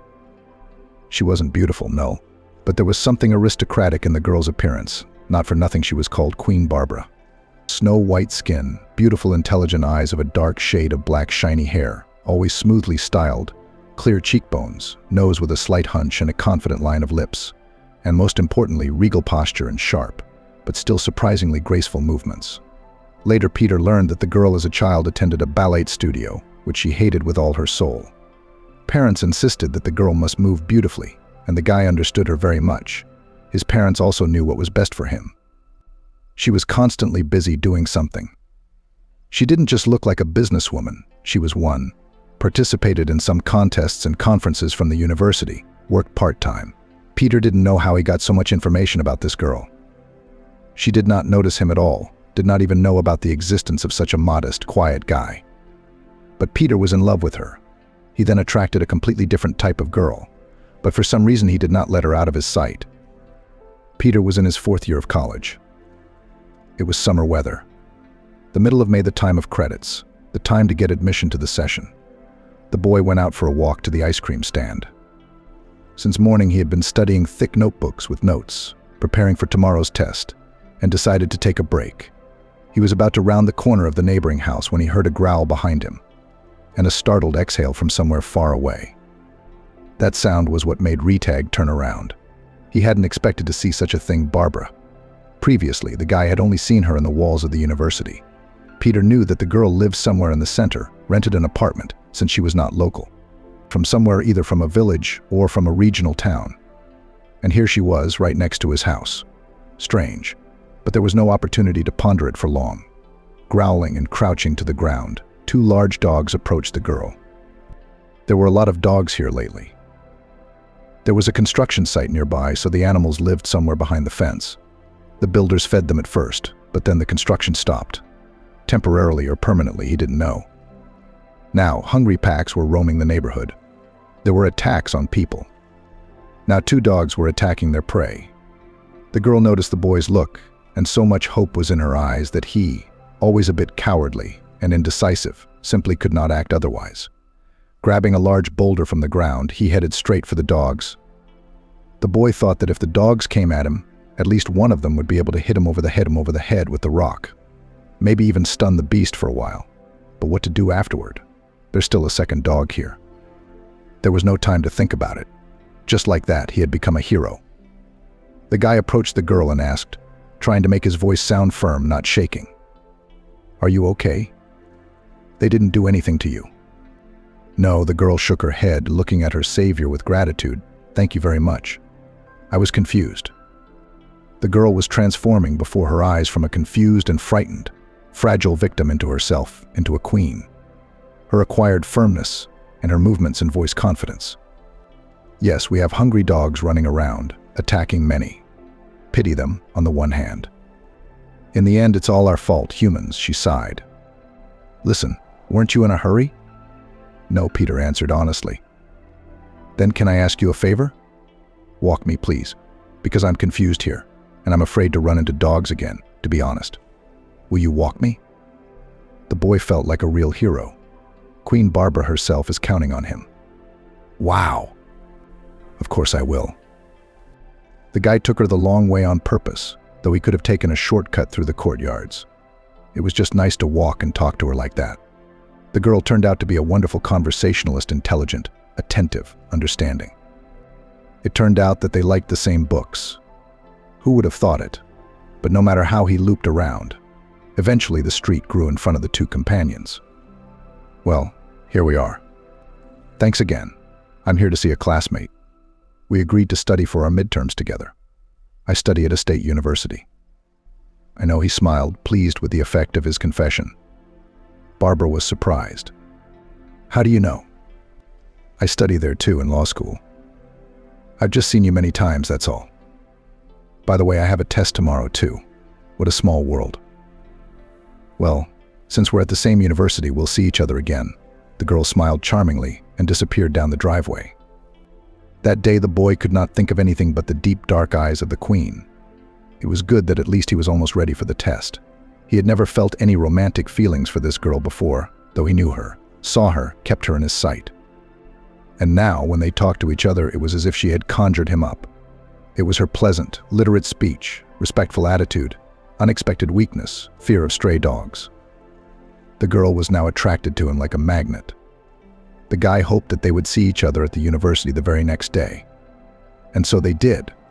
Not entirely by chance, though. Peter deliberately went to the floor where the economists had a test.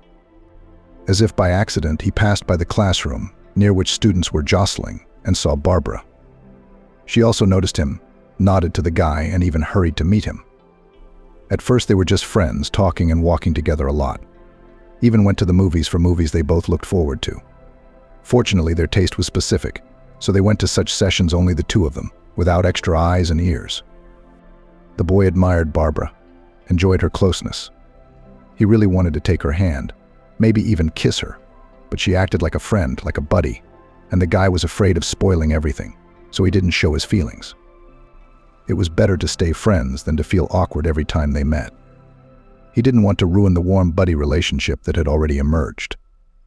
And then they found themselves at a common student party, a disco in honor of the end of the next academic year.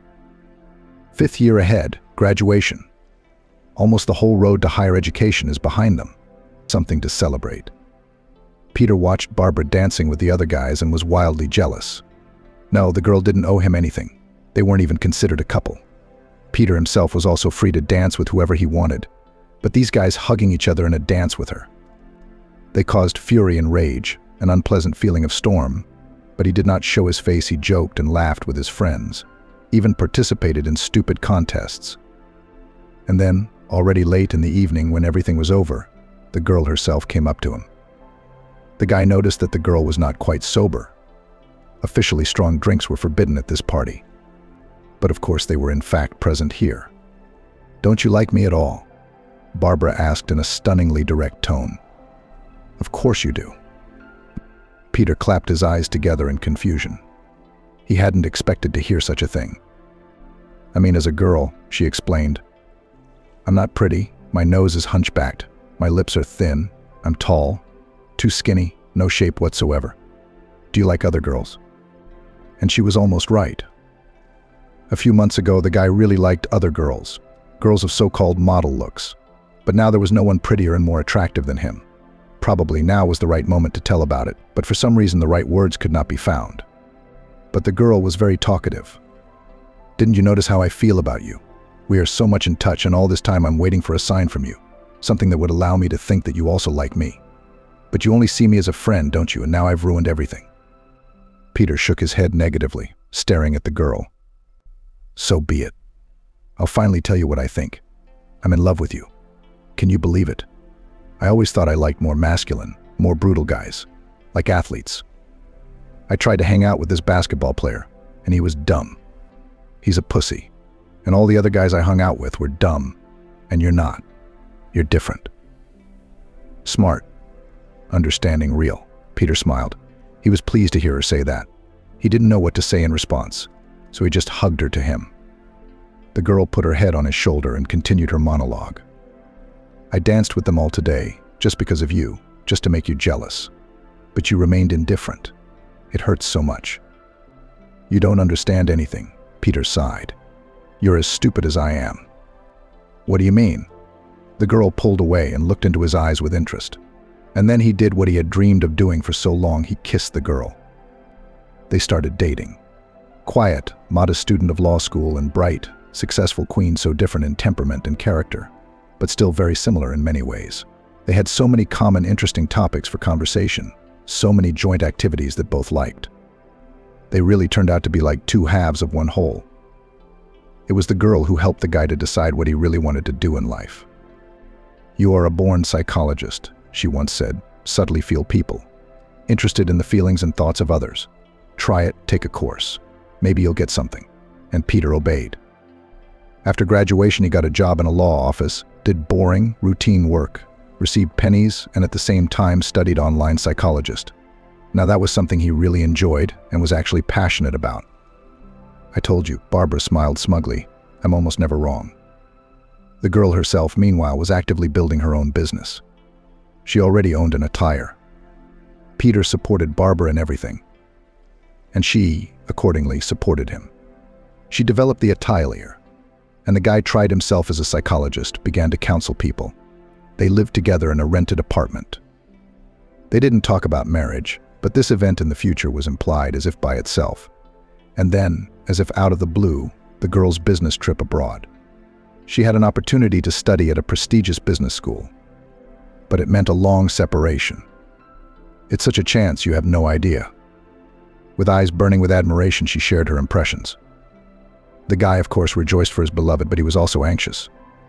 After all, this is not a matter of 1 month, or even half a year. Barbara will have to spend about 2 years abroad. How would that affect their relationship? Somehow he thought that she would find someone there and would not want to go back at all, but he was wrong.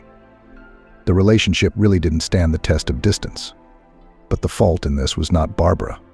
The first time after the departure of his beloved, he was not himself. He missed her so much.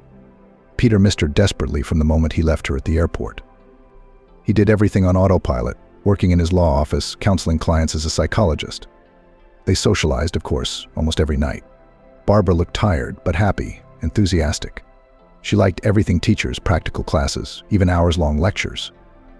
The girl shared her impressions with her boyfriend. As usual, he spoke encouraging words to her, supported her. As time went on, the video sessions became more and more infrequent. The course was intense. Sometimes she just didn't have the time or energy to talk to her boyfriend. He, of course, was getting himself worked up.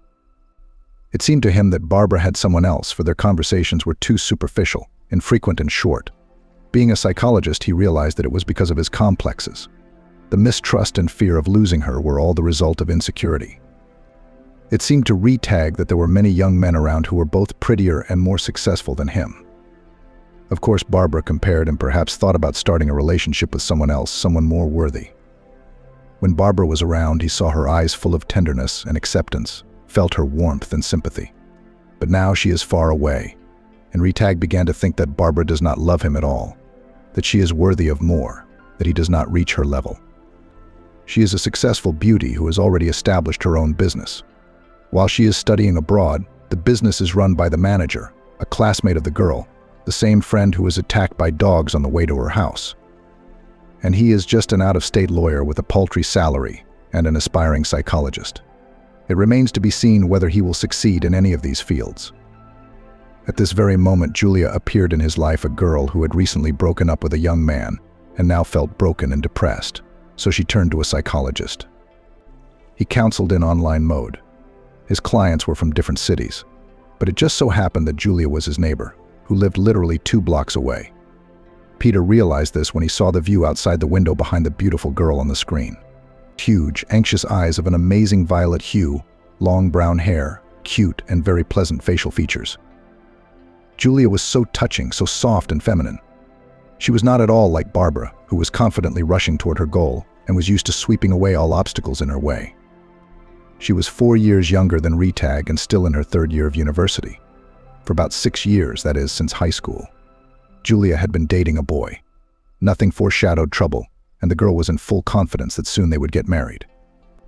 Except that the young man suddenly told her that he was tired of their relationship, that he was stuffy, bored, just bored. The guy wanted to make up for lost time to meet with different girls, to go out with friends nights away. It turns out that he felt deprived of all this because he had been dating her since 9th grade. For the girl, it was a blow. She worried, looked for faults in herself that weren't there, and blamed herself. In the end, someone advised the girl to consult a psychologist. Counseling specialists cost not cheap, they were not affordable to the student, but Peter was a novice psychologist, so his rate quite satisfied the client. So they met. Peter realized that it was unprofessional but could not help himself. A pretty girl somehow immediately captivated his heart. He felt more confident and stronger with her than with Barbara. She had long been the unspoken leader of their couple in all matters. Besides, she had no time for him now, and he was tired of feeling not even 2nd, but 5th or 6th place. Julia needed him so much, listened to him so attentively, and she really felt better talking to him. In general, it was not difficult at all to make the young beauty feel at ease. Soon they moved their meetings offline. Their conversations resembled not the communication of a psychologist and a client, but a friendly chat. Then friendship naturally grew into something more, and they both needed it to feel needed, loved, exceptional. Soon already the girl moved in with him. The man did not want to live a lie, so he honestly told Barbara about everything. Barbara's lips trembled, red spots appeared on her cheeks, but she quickly pulled herself together, as she always did. "Well," she said, shaking her head, "this is unexpected news. Well, if that's what you've decided, I won't make a scene. We're both adults and independent. Good luck with your new relationship." And Barbara disconnected. It was just like that, no hard feelings, no accusations, no attempts to find out the details. It only confirmed his opinion that Barbara had cooled off on him. Even after the breakup, he continued to think about her, even though he was happy with Julia. She seemed soft, malleable, pliable, like warm wax. She had grown up in a small provincial town. Her family still lived there, so she had a somewhat patriarchal Morris, a traditional upbringing, and that was its own charm. Although as a psychologist, the guy realized that many of her attitudes needed to be worked out. She studied economics and lived in a dormitory before she moved in with the guy. Her parents were not rich, so she could only rely on herself. And she tried to study hard, because she wanted to get an education. Before she met the psychologist, her studies had been her first priority. But she fell in love, lost her head, and therefore put everything on the back burner: her friends, lectures, exams, part-time work. The guy, of course, very flattered. In turn, he tried to do something for her, worked more to buy her gifts, take the girl to restaurants and cafes, took on some of the household duties, which pleasantly surprised not used to such behavior of men young lady. He bathed in love and admiration, enjoyed care and warmth. He had never felt so loved the girl actually put him on a pedestal. Sometimes he had jealous thoughts. I wonder if she behaved the same way with her ex. Somehow it seemed that yes. Caring and helpfulness were inherent traits of this girl's personality. And yet, he thought of Barbara. Such an interesting communication on equal terms with his new love did not work out. The girl often did not understand his jokes and almost never knew the authors or those movies about which Peter told her, and the man at such moments caught himself thinking he still lacked Barbara, her wit, insight, directness. And then Julia announced that she was expecting a child. This was unexpected and untimely news. She was still a student, and he did not earn enough to support his family. He is just developing. He plans to study, gain new experience and knowledge. But if there is a baby, the development can be put on the cross, because training does not imply large earnings, and the family needs to feed. Peter very cautiously suggested that she abort the pregnancy. It seemed to him that this was the best solution to all problems. The girl took offense at him for the first yelled at him, which she had never done before, and then cried. It was hard for him to look at her in such a state. He felt so sorry for the young girl, who of course was also shocked by the news of the pregnancy. "Well, you hear," Peter put his arm around her shoulders. "Everything will be fine. We'll be fine. You're not going to leave me. You're not going to leave us now, are you?" "No." Peter held the girl even tighter to him. It's a good thing she couldn't see the look on his face. Confused, upset. He didn't want this baby. He didn't want it at all. No. He saw himself as a father in the future, maybe even a father of many children. But it was too soon to start a family. He lived in a rented apartment, worked at a low-paying job he didn't like, and he was just starting out as a psychologist. Yes, she was beautiful, tender, caring, but the guy did not think about tying his life with her. It was a pleasant, not burdensome relationship, needed by both of them at the moment they met. The guy felt like he was trapped. Decency and responsibility kept him from leaving his own child behind. The girl came to her senses a little, and even began to rejoice in the pregnancy. The psychologist gained additional clients. Now he worked from dawn to dawn. It was necessary to prepare a safety cushion for the birth of the baby. The young people decided to get married without a lavish celebration, although the bride still dreamed of a beautiful white dress and a wedding with guests and contests. She shared this with a slight sadness in her voice. But the girl understood perfectly well they would need the money for the child. There was no need for unnecessary spending in their situation. Peter felt inadequate again. Here, he can't even fulfill his future wife's wish. She's a young girl. Of course she wants to feel like a princess at her own wedding. She got involved with a beggar, so she has to make herself comfortable and endure hardships from the very beginning. Julia was very afraid to tell her parents that she was pregnant. "You know, my parents were so happy that I got in. I am the first in the family with higher education. They had such high hopes for me. And now I have to drop out. Why? Can I take a leave of absence during childbirth and then you can finish your studies?" "No, I have a family now. I know what it's like. It takes up all your time, all your energy. School's gonna have to wait. And that's why I'm afraid to tell my parents. But you have to tell them, and it's best not to wait." She decided to go home on New Year's Eve. The guy offered to accompany her to support her in a difficult situation. And with the parents of the bride, probably still need to get acquainted. The man was sure he will find the right words to calm the overbearing father and her mother. Not without reason he works as a psychologist. But the girl had other plans. "No, I'd rather go there myself the first time. You don't know my dad. He can say unpleasant things to you in the heat of the moment." Peter was relieved that it was up to him to offer. She said no. Well, she knows what's right. Let her really talk to her own people, prepare the ground. Julia left and disappeared.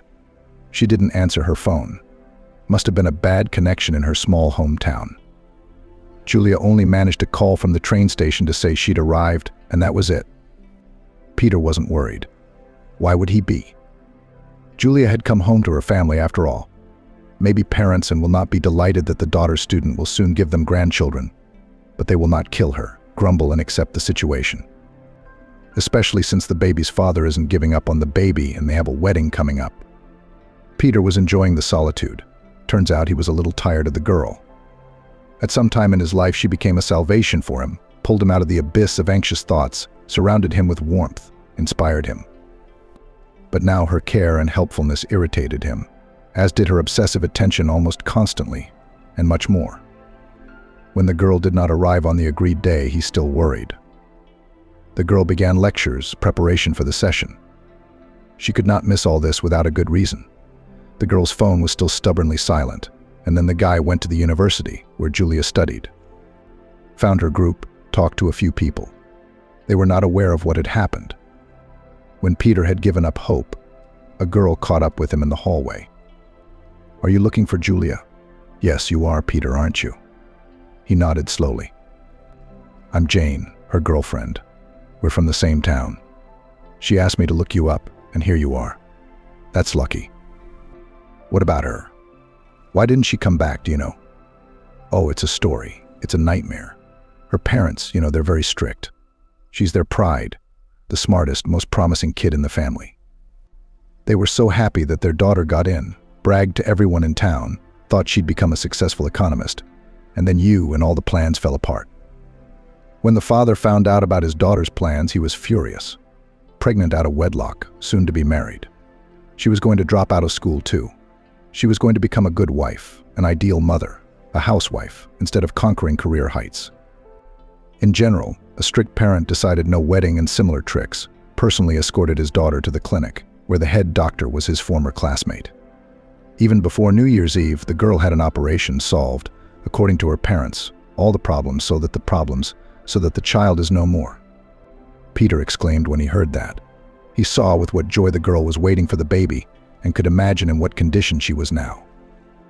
And anyway, what kind of wildness is this? The girl is of age, she has the right to decide for herself. And what about him? His opinion was not asked at all. "That's the way it is with us," Jane shrugged. "We're used to listening to our parents. There's no other way. And she didn't go against her mother's and father's wishes either. She told you not to look for her and not to try to find out for yourself. Julia will now study by correspondence from home under parental supervision, so that nothing like this happens again. That's all she asked me to tell you." "Well, almost." Jane hesitated, clearly uncomfortable being the messenger of bad news. "She also said that your relationship was a mistake, but she also wished you happiness in your personal life." "Thank you, her too." Peter shook his head and walked towards the university exit.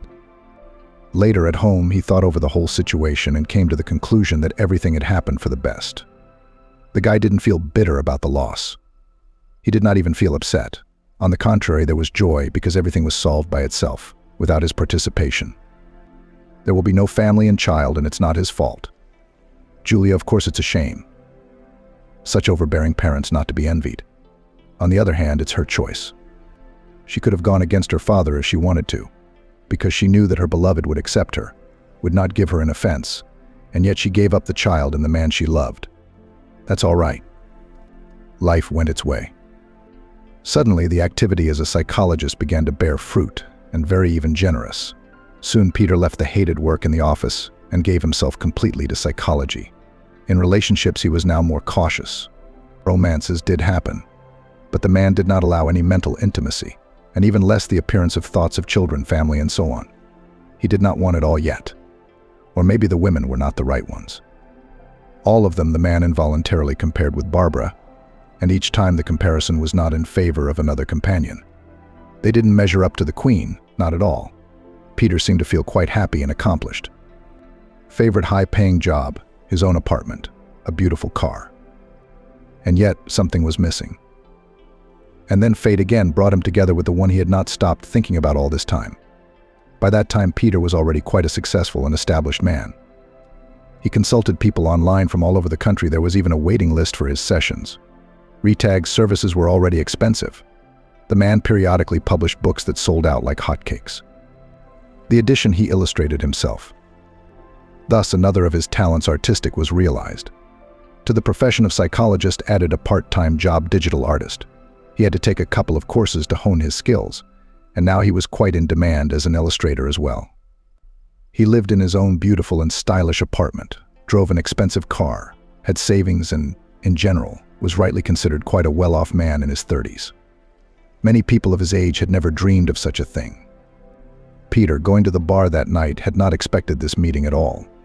He generally thought that Barbara had been living somewhere in Moscow for a long time.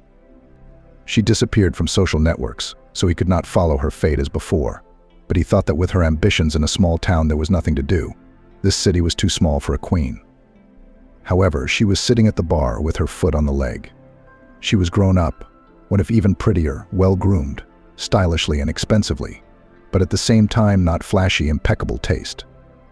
The same regal posture, the same fathomless, penetrating eyes, seeming completely black in the semi-darkness of the bar, and the hair, shiny black hair flowing down her back.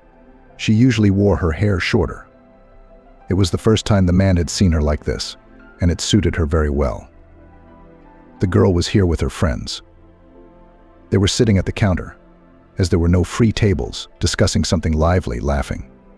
Peter felt numb. At first he even wanted to leave the bar, to run away, because if they met, they would have to talk about something, and the guy still felt guilty that he was the reason for their breakup.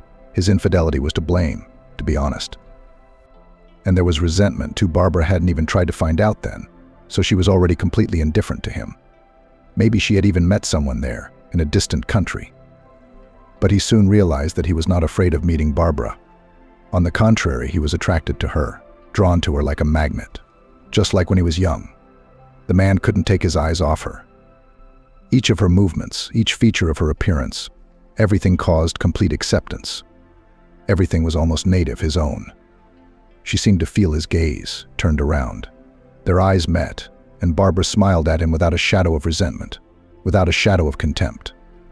Peter rose from his seat and moved toward her. They talked all night until morning, retiring to the far end of the bar, where the music was quieter, to enjoy each other's company. And they talked and talked and talked. Barbara talked about her life abroad. It wasn't easy for her, studying from morning till night, not having a settled life. What admirers? She didn't even think of having an affair. Simply no strength or time for it was not purely physically. So the speculation about other men turned out to be false. When you told me we were breaking up, it threw me off my game for a long time. I even thought about dropping out of school, but then of course I pulled myself together. Peter looked into the woman's eyes and understood, felt how hard and sad it was for her then. The guilt was overwhelming him more and more. Well, I got what I deserved for my deed, he sighed. Not for nothing they say about the boomerang of fate. And the man told about his situation with Julia. He didn't forget to mention that all these years he had only thought about her, and regretted, desperately regretted their breakup, which was initiated by himself. I felt I was not up to you.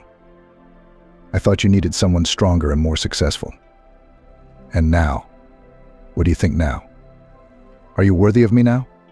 That question made the man hot. He knew Barbara was asking for a reason. Really?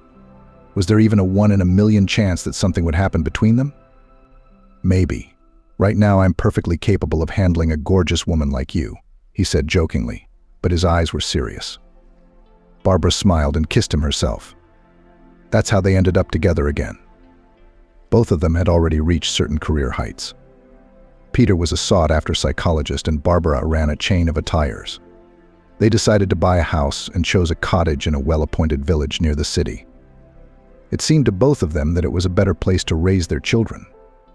They already felt quite ready for parenthood. The age is quite solid, the material base is created. What's the use of procrastinating? They started planning for heirs at the stage of preparation for the wedding. Both went through doctors. The man turned out to be absolutely healthy, and she had problems. It's a pity we didn't have time to become mothers earlier. The doctor shook his head. 5 or 6 years ago, everything would have been much easier. But your problems have progressed over the years, and now there is little chance. Barbara was upset, of course, but as always, she quickly pulled herself together. She was used to challenges, used to fighting, and she thought she would win this time too. That was the way it had always been. The man supported his beloved in everything, accompanied her to medical procedures, together with her looking for information about her disease and sought advice from the best doctors. Years went by, and the desired pregnancy never came. Iron unbending lady sometimes cried from powerlessness. She really wanted a child, Peter too. He was ready to give up heirs, only if his wife was happy. Ritega was frightened by this, became uncomfortable with his wife's confusion. In a man's world, this could not be. She is strong. She never cries. She always knows what to do. He tried his best to calm his wife. When the doctors gave an unequivocal verdict, pregnancy is basically impossible. Unless a miracle happens, they had a serious conversation. This has to stop. Stop torturing yourself. All these attempts, they are bad for your health and morale. Stop torturing yourself. Many people live without children and in their own pleasure. That's normal too. Don't you want a child, your own son or daughter? I want, of course, like any other person, to continue the species. It's an innate instinct, you know, but not at such a cost. Even more, I want to live happily, and I want you, my wife, to be happy too. That's my dream. Perhaps it's time for us to accept the situation, to free ourselves from unfulfilled hopes and live in peace. We can do it. I definitely want a baby. You're a man. You probably wouldn't understand. But if this is the way things are, what can we do? You just have to accept it. I'll help you. I've got the right techniques, so. No, the woman said firmly. There are other ways to become parents. I've been looking at orphanage websites lately. You can't imagine how many of them there are now, orphans. Some of them left in the maternity hospital. Some of them later deprived of their parents. There's one boy, No, the man responded immediately, that's right. There are no orphans. The man understood perfectly well what his wife was getting at, a foster child from who knows where. Ritag had a prejudice against adoption. His neighbors, Sergio and Mary, are good people, kind and smiling. They were always attentive to the local children and gave them candy, and let them play with their dog, and even took a sincere interest in the affairs of the neighbor children. It was especially pleasant, by the way. But they had no children of their own. Other neighbors often sighed about it, but God didn't give them any. Too bad. And then they had a baby after all, a chubby-cheeked baby boy. Peter was surprised. He already understood then that at first children are very small. They can neither walk nor talk. They are carried in a stroller. But here it was just like that. Mary herself explained to the local kids that Paul was a boy from the orphanage.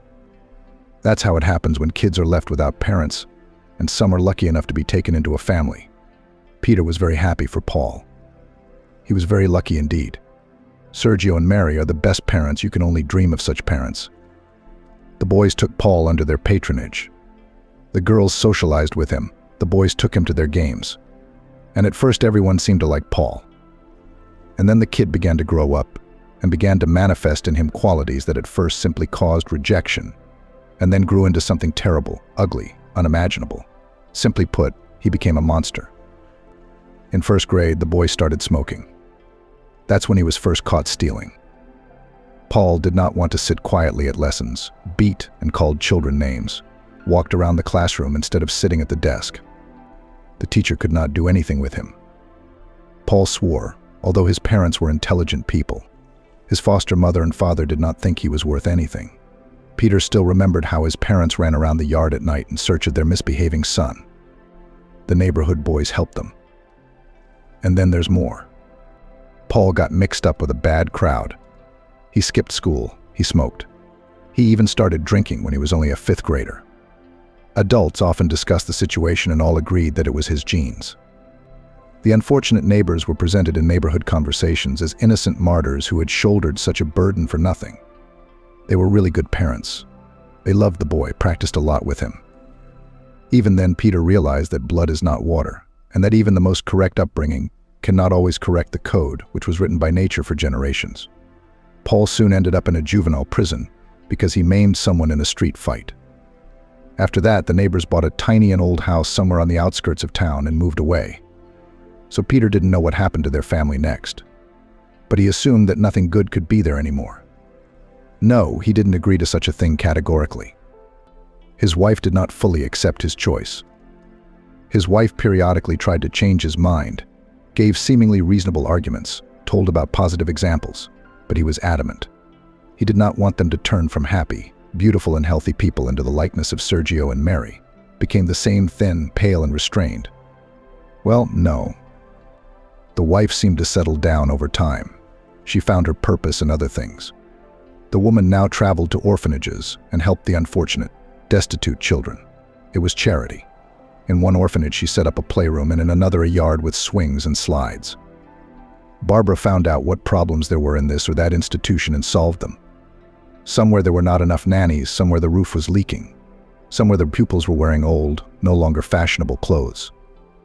Barbara not only covered the primary needs of orphanages, but also did something more. She founded circles and sections right in the orphanages so that orphans could find themselves, show their talents, organized fancy holidays for children, and found like-minded people.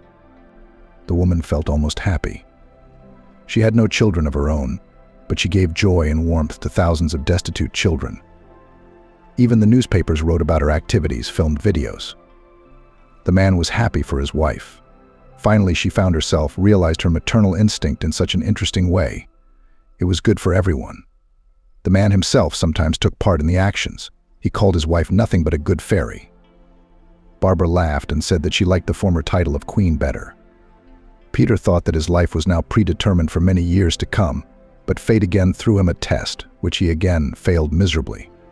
One of his assistants, who served as his secretary, was a young, dazzlingly beautiful woman who looked like a photo model from a glossy magazine. Peter himself didn't realize how it happened. He and his team were celebrating another successful project in a restaurant. His wife was not present. She had just left for another city on business. Sarah asked the chief to dance. Peter saw her huge mermaid eyes for the first time. Peter couldn't resist. How is it even possible to be sympathized with such a beautiful woman? They went to Saraline's rented apartment and spent the night there. In the morning, he did not regret anything, strangely enough. On the contrary, he felt happy next to a beautiful woman. Anyway, they became lovers. Sarah was just perfect, beautiful, not demanding, passionate. She realized that their relationship is a secret and did not seem to claim anything at first, and then began to talk about love, the development of their affair, and even about divorce. Peter didn't understand himself. He was physically attracted to Sarah. He was crazy about her green eyes and slightly husky voice, her smell, her blonde hair. But Barbara was her own person in spirit. The man, being a psychologist, couldn't make sense of himself. Was it really possible? He fell in love with two women at once. All in all, difficult times had come for Retag. Now he felt guilty in front of both of them as lawful wedded wife and his wife. A decision had to be made. But how to do it, so that he would not regret it? And then Sagalapina pulled a trump card out of her sleeve. Just think, I'll give you a child our own. Barbara won't be able to do that. But me. Peter thought about it. Indeed, with Sagalinina they could have a strong, full-fledged family. But it would be hard to leave Barbara too. She is already dear, own, faithful, reliable. To betray her again. And yet the decision is ripe. He chose the secretary. At the same time, with Barbara planned to remain in friendly relations, but the man did not dare to voice his decision to his wife. The mistress pressed, hurried. She could be understood. She wanted certainty. But he was still slow. And again, for the umpteenth time, fate intervened. Something happened that he never expected. One day his wife said they needed to have a serious talk. The conversation took place in the evening in the living room of a house too spacious for a family of two. Peter was nervous. It seemed to him that Barbara had found out everything about him and was about to ask him uncomfortable questions. On the one hand, that would be even better. At least things would finally be resolved. On the other hand, I wanted to present the situation in a different way. I have some bad news for you, his wife began. Peter tensed up. Here it comes. Only further wife told such a story that worries about the disclosure of the affair seemed to be nonsense. I am ill, and very seriously. I'd been diagnosed with an incurable blood disease. I only found out recently.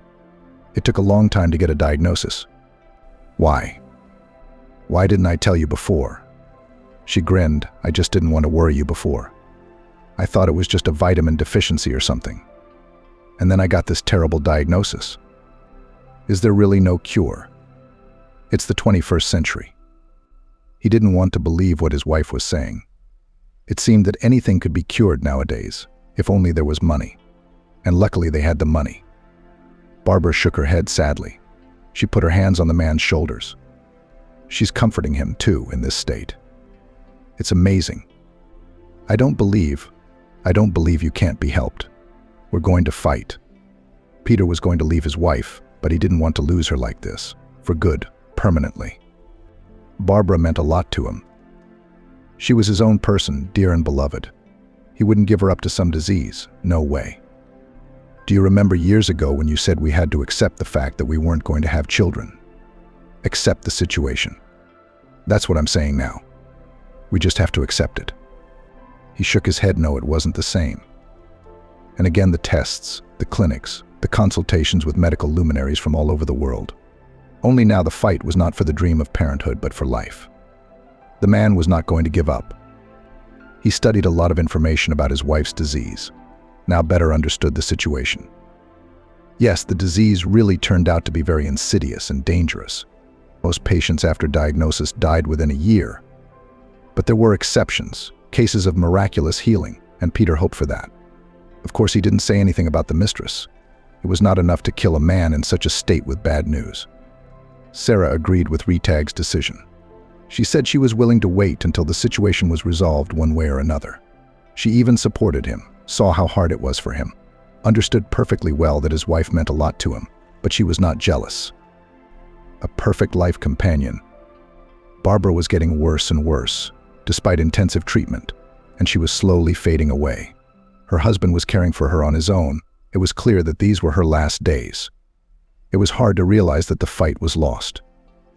The man was still unable to come to terms with it, but the patient seemed to accept the situation and even calmed down. The woman quite consciously enjoyed every day, realizing that there was not much left.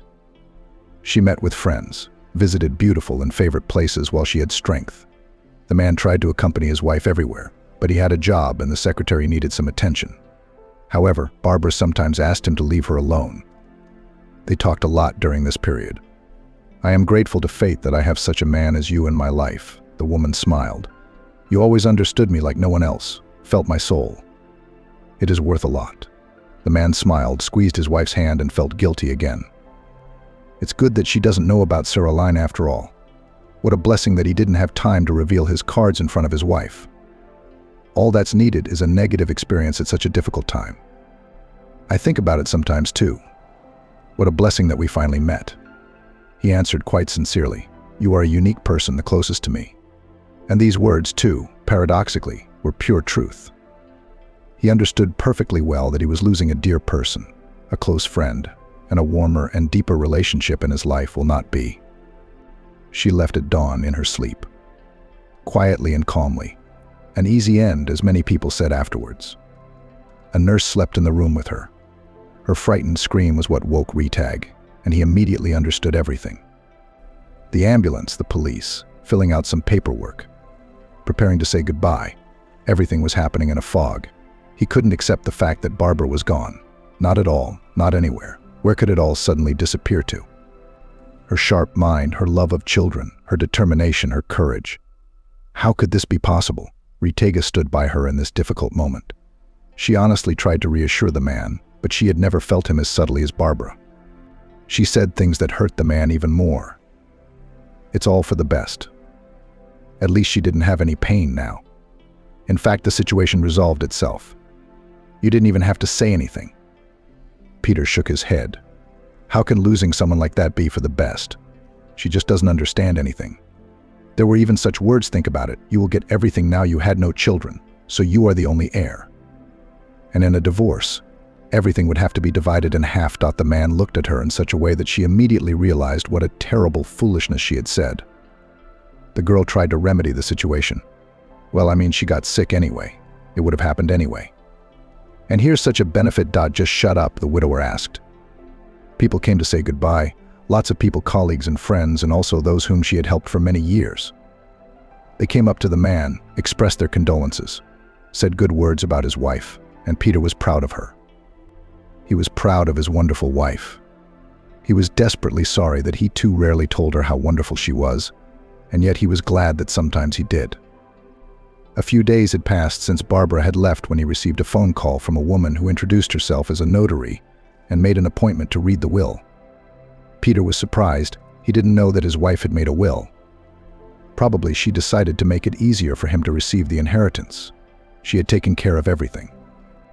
And now Peter sat in the kitchen and smoked out the window. It was early morning. Sarah was still asleep, and he was suffering from insomnia, unfortunately. He wanted to go to sleep and see Barbara, maybe even talk to her. The man sighed and put the kettle on. He should drink coffee, strong, hot, black. Maybe it would cheer him up a little, because his head was so heavy. Peter poured the steaming coffee into a cup, sat down at the table again, and thought. He remembered Barbara. Their life, her dreams and plans and desires. Yeah, the world had lost a lot of things.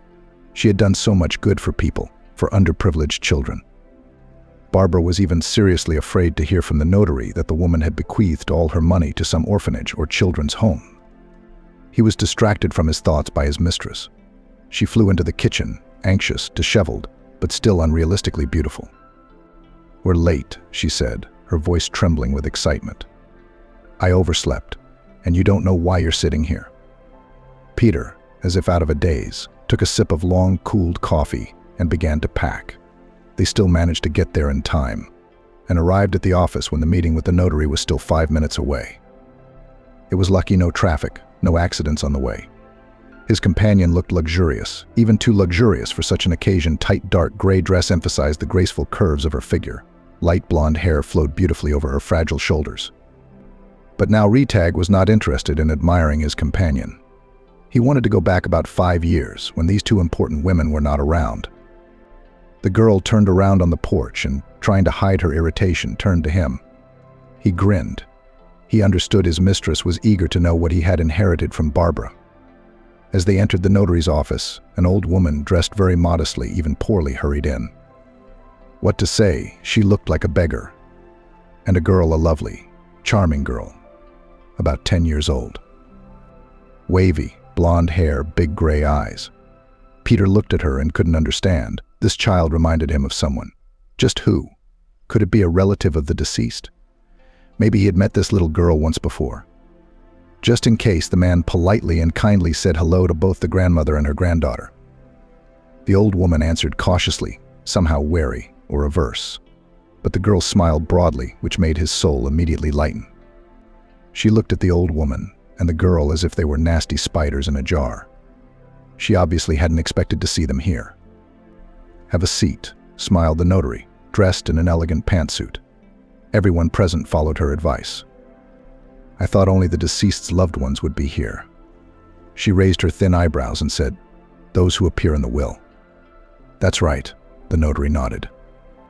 Segalinina's eyebrows rose even higher in surprise or indignation, and she gave the old woman and the girl another scornful glance. "Are we expecting someone else?" Sahalinina asked, putting her foot on her leg. "No, everyone is here now." The notary behaved professionally and did not react to the negativity of the capricious visitor. She stood up, expressed her condolences, said a few warm words about Barbara, and then took out of a large envelope a double-folded sheet of paper, both sides written in neat handwriting. "This letter is for you." The notary handed the sheet to the man. "You can read it here.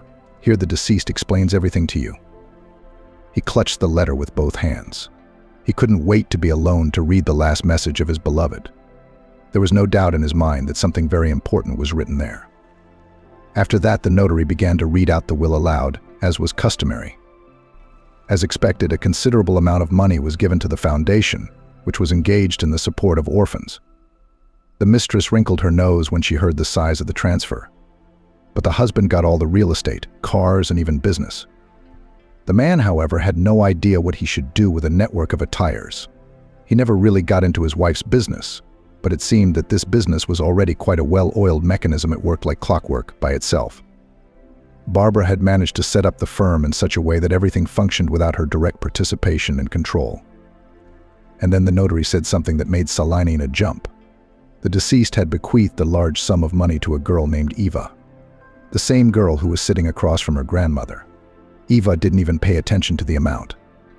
She was too young to realize how much money it was. But the old woman realized everything. She shuddered, turned pale, then even blushed. An obliging female notary immediately offered the agitated visitor a glass of water. Who are these people? Indignant. We don't know them. Are they her relatives? They're obviously not first cousins. Otherwise, the deceased's husband would have known them. What's going on? Is this all done by law? Legally, confirmed the notary. It's the will of the deceased. A person can name whoever they want in the will. It doesn't have to be relatives. Who are you? I've already addressed the old lady directly. Scammers? Don't get your hopes up, you'll get nothing. I'll prove that she was incapacitated when she signed the will. She's a sick person. And you must have taken advantage of her condition? She looked at her. Not with fright, no, more with disappointment. The man noticed that at the beginning of the meeting the girl had admired her. Of course, such a beauty, just a photo model. But now the idol was turning into a monster before his eyes. Calm down. Irritatedly threw over his shoulder the man. He himself was not surprised by this outcome. The man realized that his spouse would definitely let some of what she had accumulated during her life go to charity. The girl and the grandmother are obviously very poor. Surely his wife wanted to help them. But why them? And with such a large sum of money. Excuse me, I'm not protesting in any way, he said to the old woman. If my wife has decided so, then it's right. But I'm just curious. How did you meet Barbara? Why did she choose you? The old woman looked him carefully in the eyes.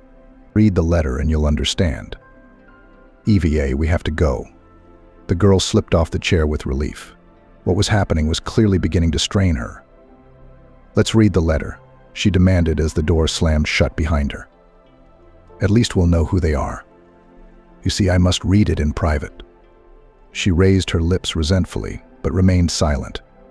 Peter sat in an old coffee shop he'd frequented as a student. He had chosen the farthest table against the wall behind the racks and plants. It was quiet, peaceful, cozy, and lonely. There was no better place to finally read a letter. It was not so easy to get rid of the mistress. She wanted to be with him when he began to read the letter. He even had to raise his voice at her. And now here he was, alone with the letter. Her heart was pounding so hard it felt like it was going to jump out of her chest. I wonder what his beloved wanted to tell him. Well, hello, Peter. If you're reading this letter, it means, unfortunately, I'm gone. It's a shame, of course. Life is a good thing. Anyway, it's all happened now. So it's time for you to find out about everything. I love you. You know you love me too. I'm sure of that, despite your occasional flings. By the way, I know about Sarah. I wish I could have seen her face when she heard how much money I bequeathed to Evie. It must have been fun. He shuddered. So she knew everything. What a nightmare. And he had made such an effort not to upset his wife. All the energy that should have gone into fighting the disease. Don't think I don't take offense because of Sarah. I understand everything. You're the kind of person who can't live his whole life with one woman. A creative person who needs inspiration. Amused. Peter thought, wow. His wife understood him better than he understood himself. She is just such a muse. But I never doubted that you loved me, really. You were there for me during a difficult time in my life. Supportive, caring, that's priceless. I wasn't so scared with you. You fought so fiercely for me when I already realized that that was it, when I had resigned myself to it. But you didn't give up until the end. You have no idea what it all meant to me. Thank you for that. And know that you are my nearest and dearest person. The man felt tears come to his eyes. The sharp pain of losing Barbara pierced his heart again. Yes, he felt the same way. She had been a close and kindred spirit to him. They were more than just husband and wife soul mates, kindred spirits. He was willing to move mountains for her, and she would do the same for him. Now let's talk about EVA. Wonderful girl, isn't she? You've probably seen her already. She's so sweet. Doesn't she remind you of anyone? She's like someone who's not a stranger to both of us. I met her a long time ago. 3 years ago. She was just a little girl then. You know, I was helping orphanages. She's an orphan too. But at least she has a great-grandmother. But she and her grandmother live very poorly. And at that time the situation became so difficult that the old lady had to give her granddaughter to an orphanage. It was hard for both of them, But in the orphanage, the girl was fed and clothed, but great-grandmother could not always do it. I saw her at a New Year's Eve performance. The children had prepared a big concert. The girl's great-grandmother was in the hall. She, by the way, cried without ceasing, blotting her eyes with a handkerchief. A sad sight. The girl attracted my attention first by her appearance. The little beauty reminded me of someone, only I did not immediately realize who. "Have you finally figured it out, or not yet?" I asked the teachers about the fate of the little girl and was horrified. 7-year-old girl had to go through something that not every adult can withstand. At first, she had everything to be happy. She lived in a small town with her mother, grandmother, and grandfather. True, there was no daddy in the family, but this is not uncommon today. It's true that many children grow up without fathers. There is nothing surprising in this. Eva was everyone's favorite. The young mother was very fond of her. It was said that she gave birth to a girl from a very favorite man, and he abandoned them, did not want to become a father afraid. It's good that mom had good parents. Of course, they did not abandon their daughter in a difficult situation and accepted, supported, and when she gave birth, very helpful to the young mother with a baby girl. They lived like that, and the 4 of them. Grandmother was engaged in the household, grandfather earned money to feed the family, and the mother finished her university studies by correspondence, because now she had a baby in her arms. The girl grew up a healthy and obedient child. About such people say gift children. Her mother simply adored her. Grandmother and grandfather in her soul did not dote. There was no extra money in the family, but adults spoiled her as much as possible. Her mother had a dream to go to the sea with her daughter, to show the little girl the high waves, walk with her along the coast, breathe fresh sea air. When the girl grew up a little, the grandfather decided to fulfill the wish of his daughter and granddaughter. He bought up some money and planned a trip to the sea in the family car. It was cheaper that way. She was only 4 years old at the time. At first, everything was going just fine. The family had a wonderful vacation at the seaside. All their dreams came true: walks along the shore, a southern tan, and beautiful bright pictures. But on the way back, on the way home on the highway, there was a terrible accident. The car lost control and went into a ditch. Later, the cause was determined. It turned out that grandfather had a heart attack right behind the wheel. A long trip, heat, plenty of impressions, a sudden change of climate. A lot of factors came together. That's the result. The driver himself was almost unhurt, but he was not taken to the hospital. The cause of death was that very heart attack. His wife died on the spot from her injuries. His daughter, Eva's mother, she was taken to the hospital, but the condition of the young woman was very serious. She was placed in intensive care. And what happened to the youngest passenger? It's a miracle she survived. Just a couple of abrasions, a fright, but not a minor fright. The girl cried out at night for a long time, and often dreamed about this terrible accident. The little girl was taken to her only close relative, great-grandmother. She lost her son-in-law and daughter in the accident. The little girl's mother was in a serious condition, but there was still hope for her salvation. Home for treatment required money, and a lot of it. So the old lady had to sell the apartment where the happy family lived. The treatment didn't work. The mother was not saved. The girl was left an orphan. She had no one but an old great-grandmother. No, there was a father somewhere, but how to find him? The old woman did not know the details of her granddaughter's history. She had no idea where her father might be. And does he need a daughter if he has already abandoned her? There was nothing to do. Great-grandmother began to raise her little granddaughter alone. It was hard. It's not easy to keep up with a small child at such a respectable age. Great-grandmother's pension was miserable. Her health was also poor. She couldn't get a part-time job. There was also an allowance to formalize and confirm. It had to be every year, and it cost the old woman a lot of work. So many papers to collect, so many offices to run through. But the old woman tried, ran, collected so that her great-granddaughter had at least this minimum allowance. And somehow the old woman and the girl lived poorly, saving money on everything, already suffering, but they kept afloat. And then it was time to go to school. The family budget couldn't bear the new expenses. My great-grandmother did her best to get her great-granddaughter to school, even going into debt. And after that, there were very bad times when even bread was not enough every day. So great-grandmother made the decision and put the girl in an orphanage, temporarily due to the difficult financial situation.